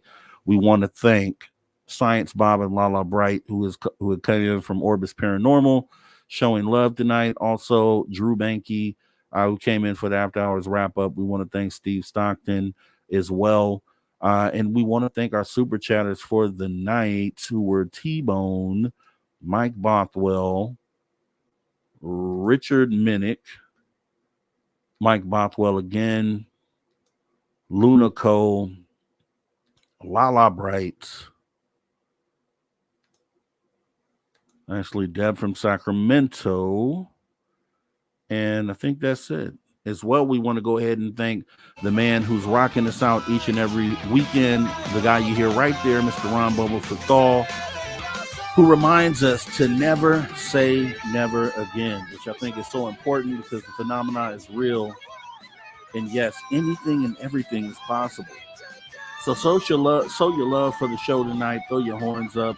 Also, we want to thank our viewers online and our listeners on terrestrial radio and digital platforms, when and wherever in the world you may be listening from. We appreciate you for tuning your frequency to Spaced Out Radio, where we do what we do best. And what's that, you ask?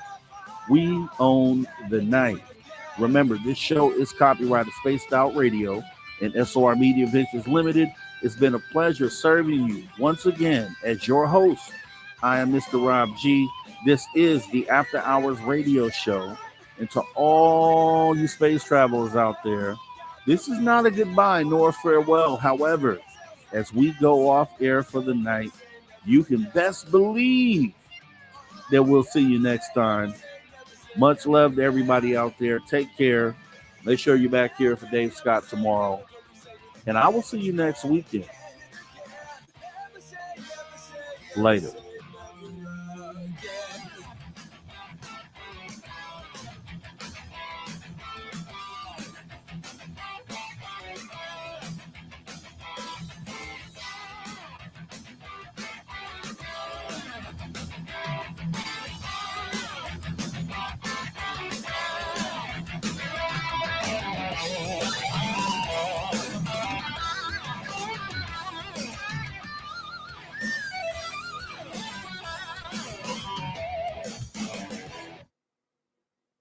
All right, and that is a wrap. That's a wrap. That's a wrap. Thanks, Science Bob and Lala Bright for coming in. We appreciate you guys for spending time with us tonight. Everybody here watching tonight, whether you're on X or Twitch or YouTube, thank you for coming in. And Joanne, happy 1 year anniversary, Rob. I do appreciate that. It has been a fun ride so far, and looking forward to the future here at Spaced Out Radio. Yeah, and I'm looking to talking to you guys as well. So with that being said, we're going to go ahead and wrap this thing up. It's been a pleasure. Let's go ahead and rock ourselves up out of here like we always do. Much love, guys. Take care.